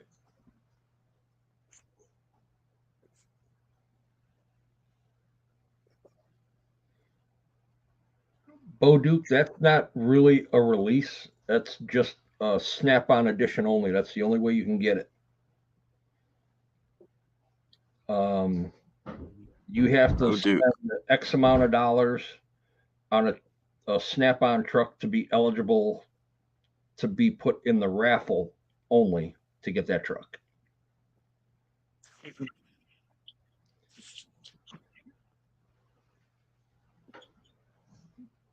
Yeah, Jeremy and Riff Raff said the same thing. If I can't drive it, I don't want it. And if I can't bash it and drive it, exactly. There's not one car in here or truck that has been driven easy. I have a 1/18 scale Losi Mini T that I've got close to $3,000 in, and I used to beat the dog snot out of that. I mean, that's why it's got so much money into it already. Every aluminum and carbon fiber upgrade known to man is on that truck. This is the only one I have. I mean, As you can tell, it's from the '90s because it's got that Yeah, '90s Dodge Ram body style on right. it. Yeah, it's not the cab forward bodies like they've been doing now. Yeah, no, but I got it for like $80. Came with, it had one of those old nickel metal. What was it, the NiCad chargers or whatever? You turn the knob for 15 minutes and be Right, charged. But I've had to do a lot to this since I've got it though. Because I put the RPM transmission in it. Because I think the first time I took it out up to that track in Mount Healthy and ran it, and the back wheel caught one of those plastic tubes or whatever. It just ripped the transmission apart. right. And I put the 1060 in it, and then I think Kyosho made these motors, but it's called the Atomic Force. It's like 17 and a half turn. Yeah, yeah. Race spec motor. But then it's got the new VLX shocks in the rear because one of those ripped apart, and the VLX links on it too, or whatever links. Right. And then I had to get the new wheels for it because the old set I had, I mean, I don't know what was wrong with them. I couldn't find a flat spot in them or anything else, but it would just, you ran it, it would just, Bounce. it would hop like that. So Yeah. it actually Yeah. came with some Pro Line wheels too. Um, Boduc to just on that hauler. The only reason that they put that hauler in production is because it was the TRX base already. It's all the same chassis. They just extended the back end and did a pass through axle. It's the only difference. And then Alexian body is not hard for them to mold.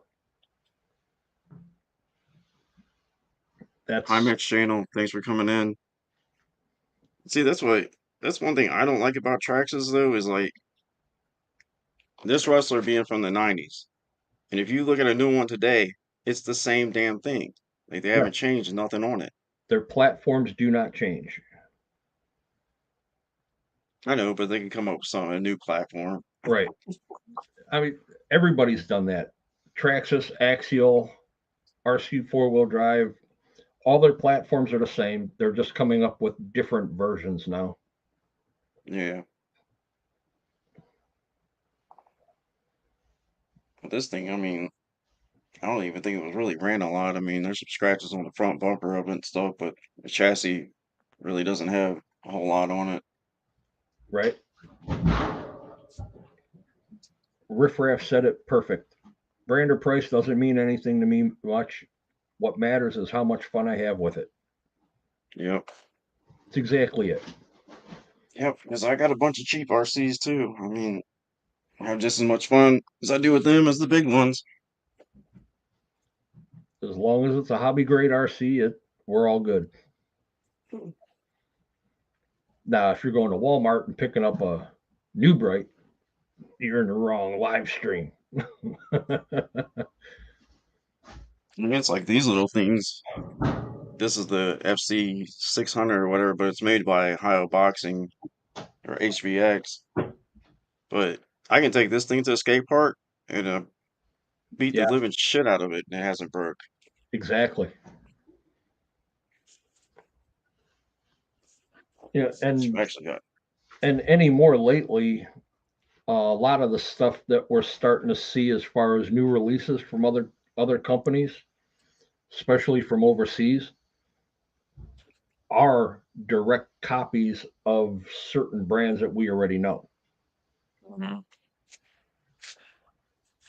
So a lot of the the patent or copyright on them has expired, and they don't want to just keep renewing that because they know eventually that platform is going to disappear. And this company over in China takes it, does a little change on it, puts a different name to it, changes a little bit of the body design, and it's, for example, they have something that looks just like a 1/18 Mini E Revo. They bring it over here and Yeah, call it something different. And there's been a yeah, they lot do of that. that within the last year. It's like a lot of the bodies you see that when they make those overseas, a lot of them look like the X Max, the Creighton, the Fraction. Yes, yes. Well, bang, not just rebadging, redeveloping. They just make one little change, and that's all it takes. There's a small change that not many people notice. Prime example, in the last 2 months, Team Garage Hack has had two chassis copied from a company over in China. Now, Team Garage Hack got away from designing chassis completely because there's nothing that they can do about it. The only thing that they did was they changed a couple of the holes on the rear shock tower, but you lay it on top of a Team Garage Hack chassis, it's identical. And that's where a lot of all of this um, bickering and bashing on Facebook is starting to take a toll on some of the people that run the pages because, again, another example with Team Garage Hack is their two low transmission. Yes, they're $120. They're worth it. They're made here, but somebody in China got a hold of one. They machined it and started doing it out of plastic, Delrin, and they're making it out of a heavy Lexand that's actually a clear casing. Instead of $120, now you get it for $40 to $50. And guys over here are saying, oh, it's just as good. No, it's not, because you're supporting them.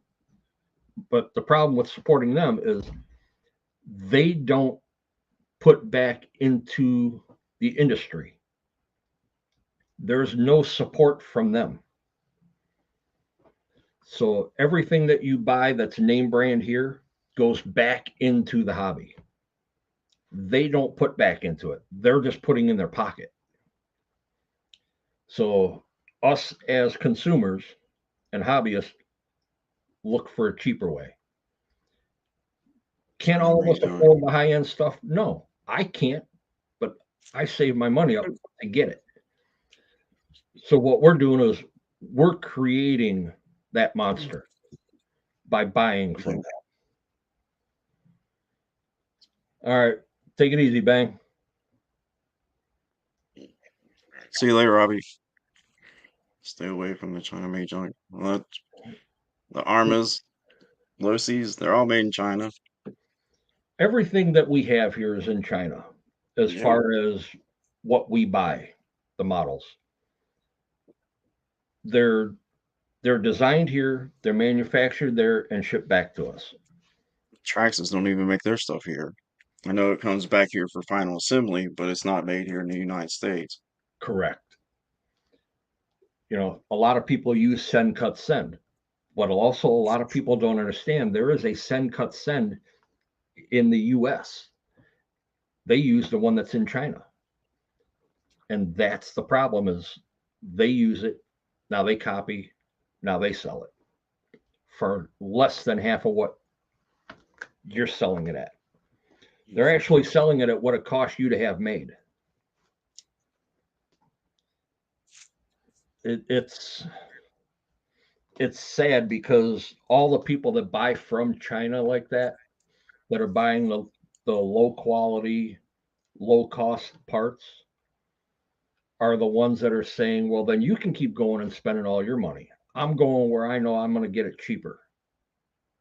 Well, you keep going to where you're getting it cheaper, but in all reality, you're not supporting the hobby. No, and if it breaks, you're buying it 2 or 3 times. Exactly. So So it goes back to that old adage buy once, cry once.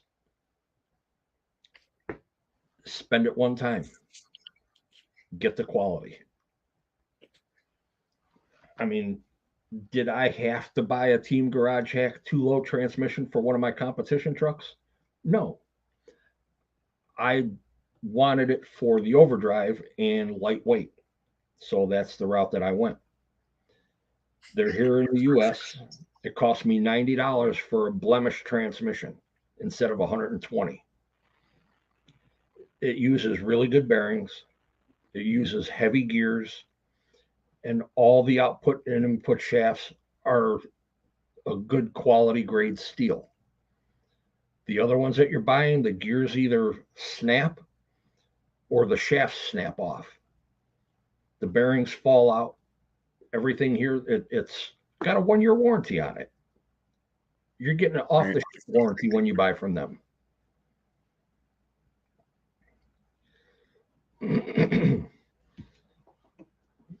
But yeah, it's amazing how people all of a sudden get a twisted hair because you tell them, well, support the hobby. Don't support China, just support the hobby.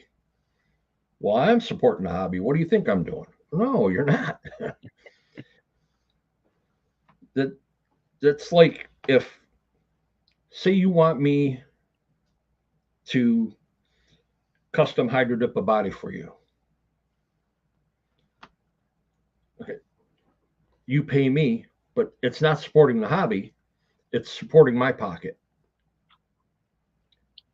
If I turn it into a business where I do RC bodies and radios, anything for the hobby, yes, I'm putting it back into the hobby.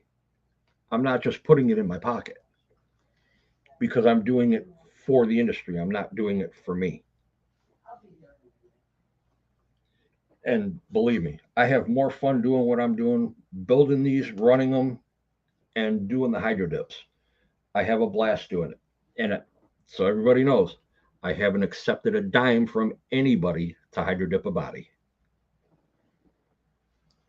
Because once I'm Well, hydro dipping with all the film that I have, my hydro dipping days are done. I won't be doing it. It's just way too long and way too many variables being here in Ohio. but shit, you had the Blackfoot body for how many months? Right. Waiting for it to warm up. Yeah.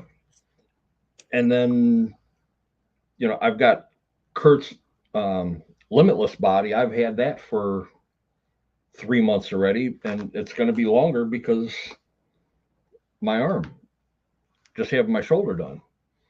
Which and he already explained to me he's not in a big hurry, not a big deal. I me don't like having things sitting around that aren't mine. I want to get it done and get it out. And I felt bad because I had yours for so long, but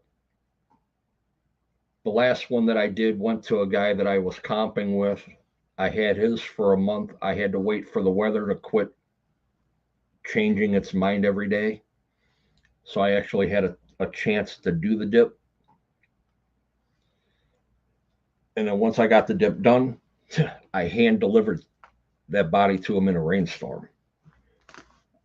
I didn't want it here any longer. I had to just get it going.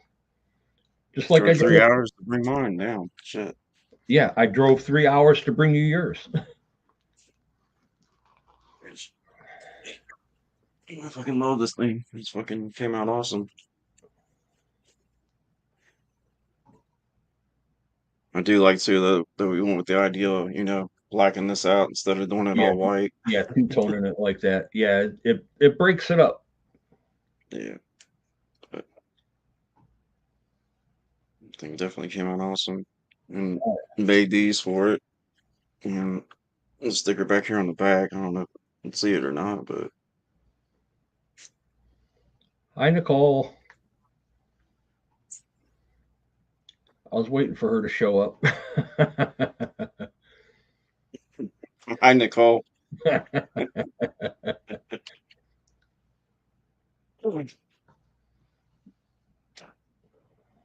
you ever see that lunchbox I did for my in remembrance of my dad?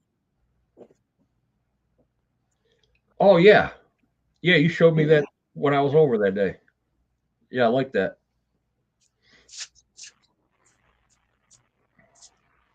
Yeah. Need to wipe these damn things down. Yeah, I know. I got to do the same thing. I just had the XT4 up on my bench the other day, and I didn't get the dust out of the interior. See, now that's the bad thing about here is we're on a concrete slab. We're all ranch style apartments, and anytime the furnace kicks on, the next day everything's covered again. So we can dust everything off here today, and it'll be covered in 2 days. That's pretty much how it is here too. Yeah, we've tried cleaning all the duct work, and it doesn't matter. You can keep cleaning it until you're blue in the face, and it just keeps coming out. That's what kills me though too when you got something in a case and it gets dusty. Inside the case. Yes. Right. How the hell does that work? Well, you think that, you know, because I have most of my stuff like on the shelves and it's got something to cover it from dust really landing on it hard, that it wouldn't be as bad as what's not underneath the shelf. No, they're just as bad. Yeah. It's like, serious? Yeah, I got a bunch of cleaning in here on these trucks I got to do, and once I get that corner where all my hydro dip stuff's at done, that'll be all put away. I still have to throw the box for my Red Cat Ascent up in the attic. That's been sitting down here for the last month and a half. And then the box for this, I have to leave down here until I get that done so I can bring that with me to Beat the Creek. Oh, and then I forgot. I have a drag body for the DR10, the orange one from Unknown RC. I'm hydro dipping that. I've had that for 5 months already. He's like, whenever you do it, I don't care. He says, you could have it for a year, you could have it for 2 years. Doesn't matter to me. I'm not going to run that body. So, well, you shouldn't have There said you had one. that.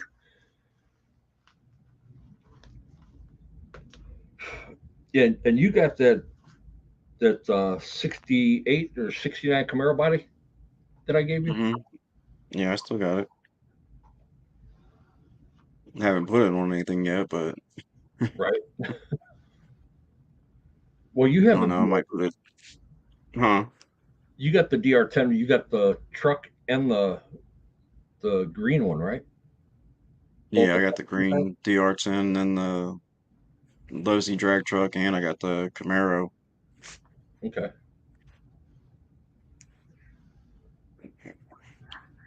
Thanks, Marines and Army Mom.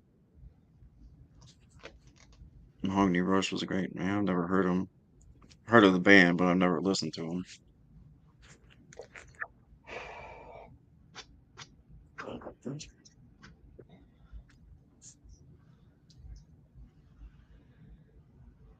Yeah. Man, I can't believe it's 20 to 7 Yeah, already. damn, it is almost 7. Shit. Probably go for a few more minutes and then get off here. Yeah, Kurt's going to be getting ready for his shortly. Yeah, Yeah, I think 9 o'clock for his our time. yeah.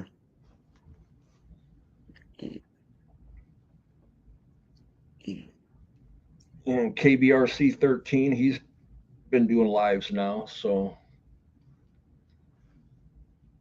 anybody that's Yeah, sub, I've seen he's done a couple. yeah, anyone sub to KBR 13, uh, go check out his lives. He's gonna be doing those Saturday, I believe.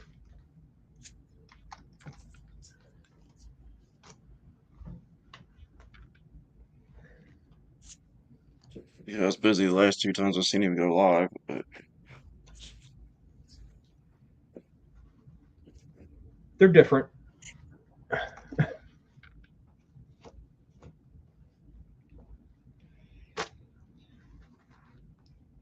Yeah, and yours were just mostly random though, right? Your lives. yeah, it's usually like try to do them Saturday or Sunday, Okay. just whenever I can. That's what's crazy since the weather has gotten cold and shit. Fucking everybody's calling me to get their cars worked on.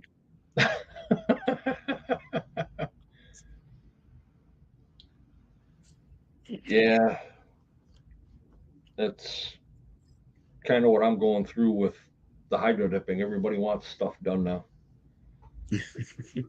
There's a guy around Barberton area that comps with the guys that I was comping with before. He wants two bodies done, and I told him it's going to be a while. Later, Riff. Later, riffraff.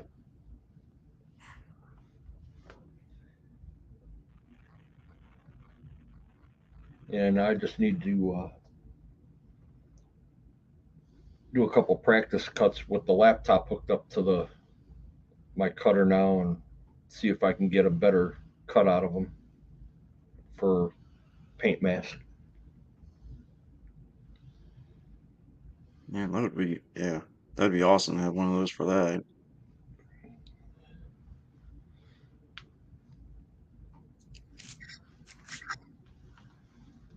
I Yeah, know. I think I did what on that Ram Charger body. I didn't even use the damn mask for the windows and shit. I just ended up using that Bitty Designs liquid mask on it.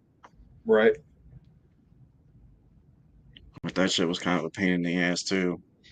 Yeah, the liquid mask does suck because you got to put so much on. Yeah. And It's then not trying to get bad. it cut. Well, it's not bad if you want to like hand draw a design. This way you put that where you want your design at. You can draw that out on the overspray film with a Sharpie and at least score on the inside for the liquid mask and then, you know, use it that way. But I've seen guys putting it on the whole body and laying designs out, and there's no way. No. Yeah. But So I've that's done what I did with that. Put the liquid mask all over the whole body or whatever and just cut out the seats and right. some of the other stuff.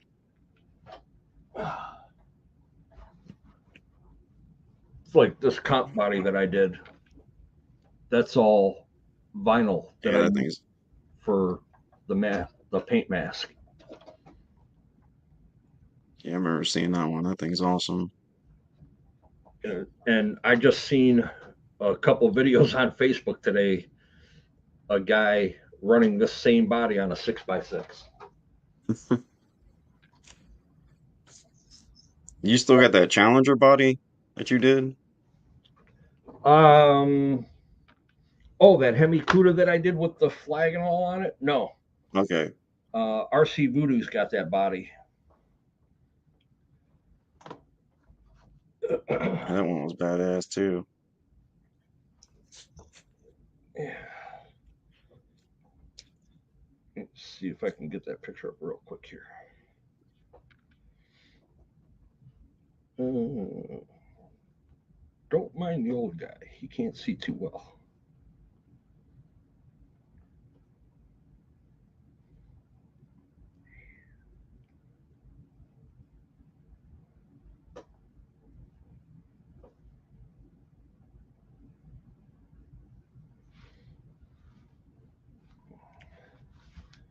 Hey, Masha, hey, pay attention to the chat.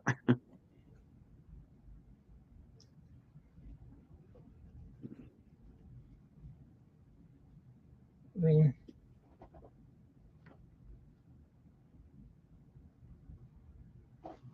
All right. Ugh.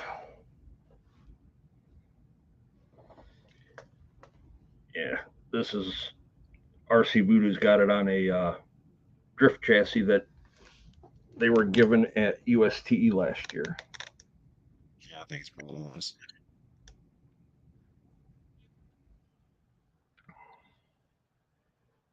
So I did the raising of the flag on the doors, POW MIA on the roof, and then the American flag on the hood.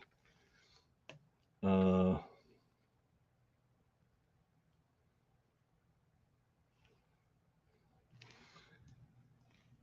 and you can see the image right underneath the front of the scoop looking at the flag. Oh yeah. And of course, these guys got to send me this stuff on Instagram now. I did another Camaro body for a drift car with Marvel's comic strip. Oh yeah, that looks good too. Damn. Um, and if anybody watches um, RC84 films on Tuesdays, the guy on there, Tony Big Red Bitch, I did some body panels for a Rift for him.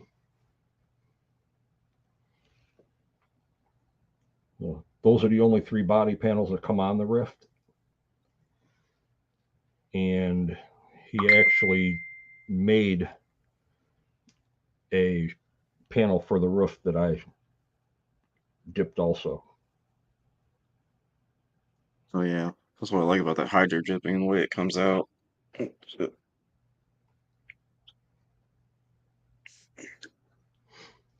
Yeah, I've done quite a few different bodies. I did a couple of comp bodies for Jem's Hobbies for him and his son. This is a creep cab only body. It's called a hog. It's he wanted it to match the chassis that he got from Team Garage Hack, which is their hog chassis, Hand of God. So I did that for him. I did get a better picture of that. I did the military themed for his son on his. Oh yeah. And then the last one that I did was it's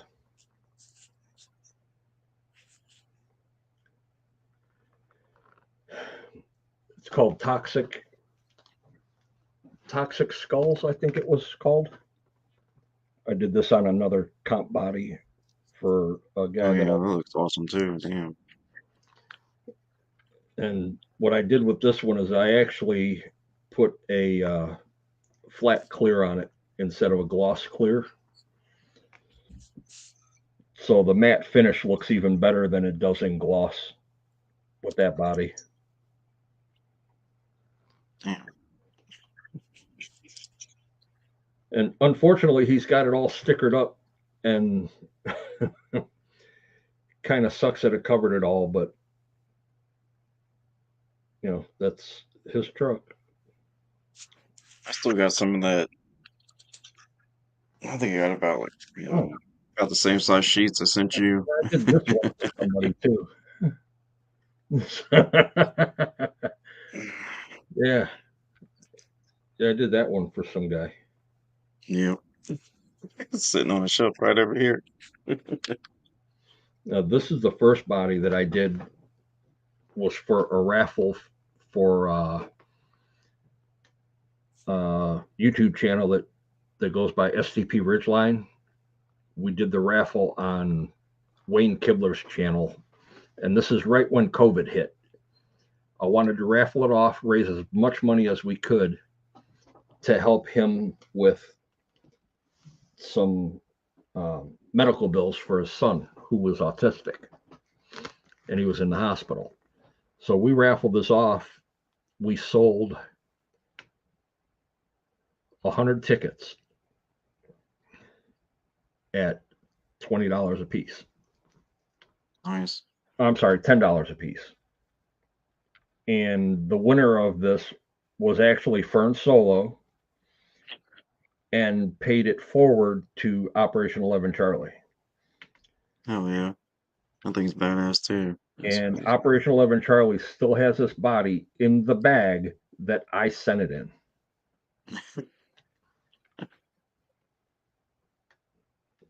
So yeah, I've done quite a few of them, and I think you remember the one that I was telling you. The body sat here for close to a year. I couldn't get in contact with the guy.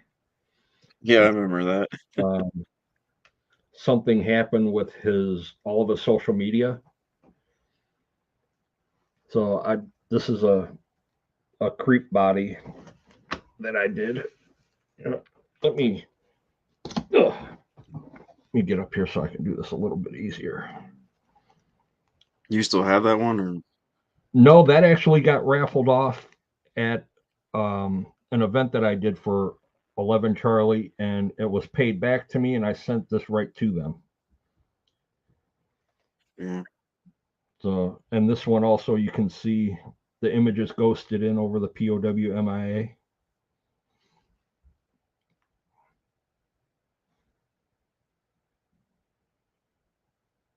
Uh, and for our veterans, I do the raising of the flag because all branches were there when that happened.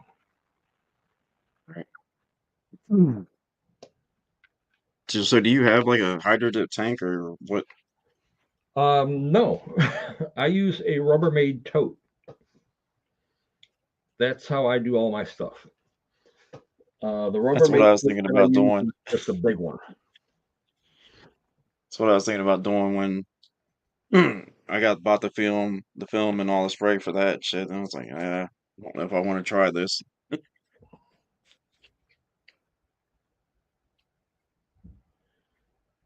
Right. I kept seeing on the videos on YouTube saying you had to it's got to be at a certain temperature and Yeah. Your water, the water has got to be roughly between 90 to 95 degrees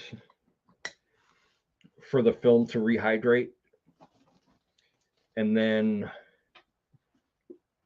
with the film has to be stored in a dry, cool place, which I keep all my film still wrapped up in the bag that it comes in and the box that it comes in. So it keeps anything away from it, regardless if it's dust, hair, dander, whatever it is. yeah.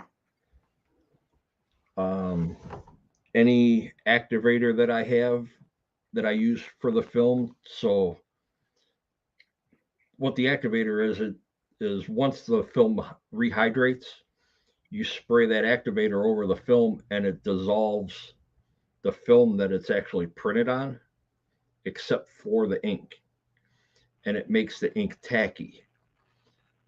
What I do with mine is I make sure that I shake that can around at least once a month because it doesn't have a shelf life. It just, if you don't shake it around, it takes longer for that stuff to mix up and to really react with the film. Right. But I've talked to a couple different people from hydro dipping suppliers where you can use any paint. So I use automotive paint on hard bodies and then the regular PS paints for the Lexan. And then what I do with the clear is I use a either a Rust-Oleum or a Krylon polyurethane. The polyurethane is flexible, unlike your regular enamels or lacquers. So I use the polyurethane, do real light coats on it until I get it to where I want it. And then once it sits for a couple hours, then I'll start pulling all the mask off. And it's very durable. Um, my original SEX10, that was the first body that I did. It's on the outside, of course. It's been through hell and back, and it looks like the day that I put it together and hydro dipped it. I've got a Kyosho Mini Z that I actually did. This is the one that I used to race, and Oh yeah. you see on the bottom of the bumper where it's white and then the black. All Yeah. that was actually paint. Okay, there is nothing wrong with the body on this. Anywhere that you see that white line like across the bottom of the body, that's where I didn't prep it. I left that alone. Underneath the rear um, wings over the tires, you can still see some white. It's because you can't get in there to sand it and prep it. Right. If it's not prepped, it won't stick. But yeah, this is very durable stuff, and this was done with the polyurethane clear on top of that.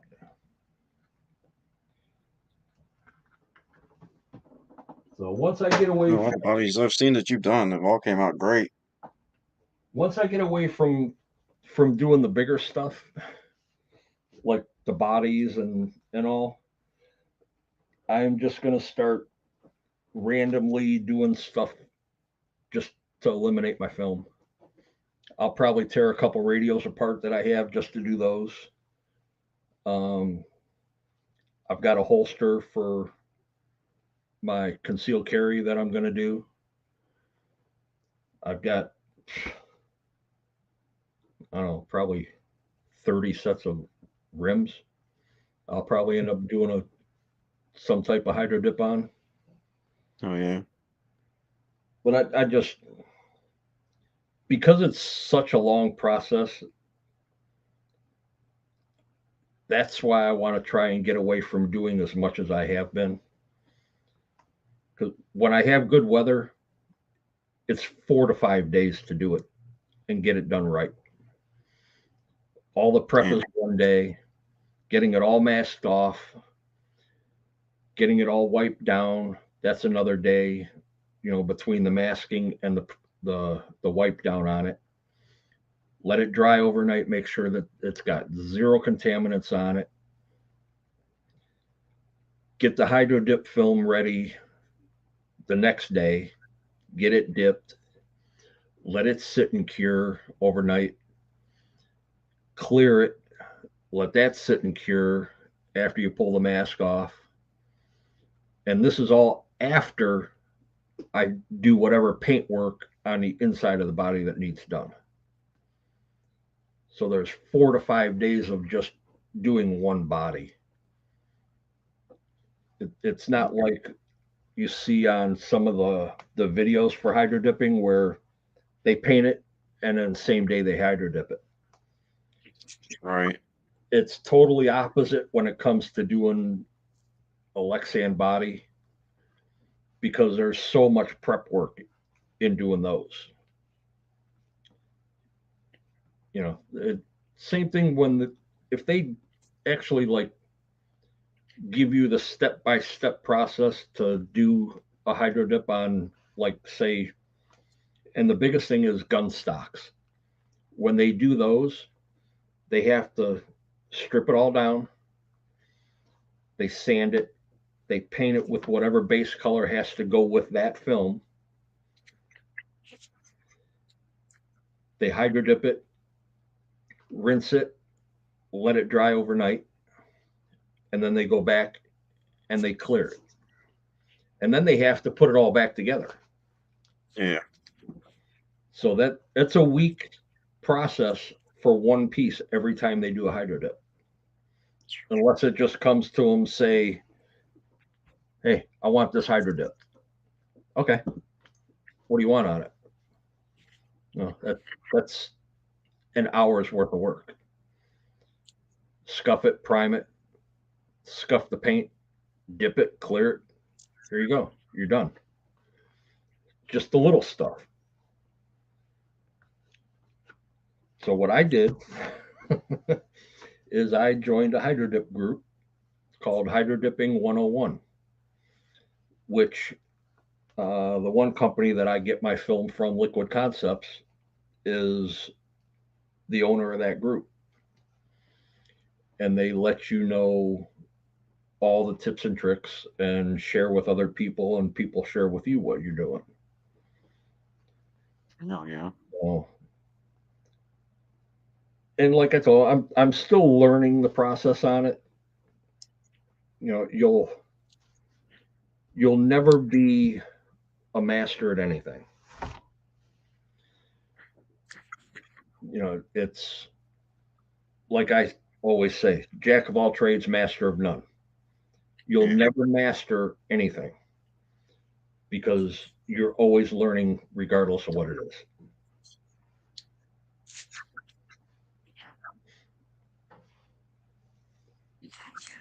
Oh man, I think I'm gonna get off here and end this. I got a couple things I need to do. Get the trash out and Yeah, shit. yeah. I appreciate the invite and let me jump on. Everybody in chat, Anytime. nice seeing everybody. Make sure you guys hit that thumbs up for Will. You know, sub if you're not, and make sure you share it. Let everybody know. Thanks, Nitro. And thanks for coming up, Dennis. Yeah, not a problem. Appreciate it. All right, everyone. Thanks for coming in, supporting the channel, hitting the thumbs up. And everybody have a great day. Stay safe. We'll see you guys on the next one. Later, Bushman. Keep it green.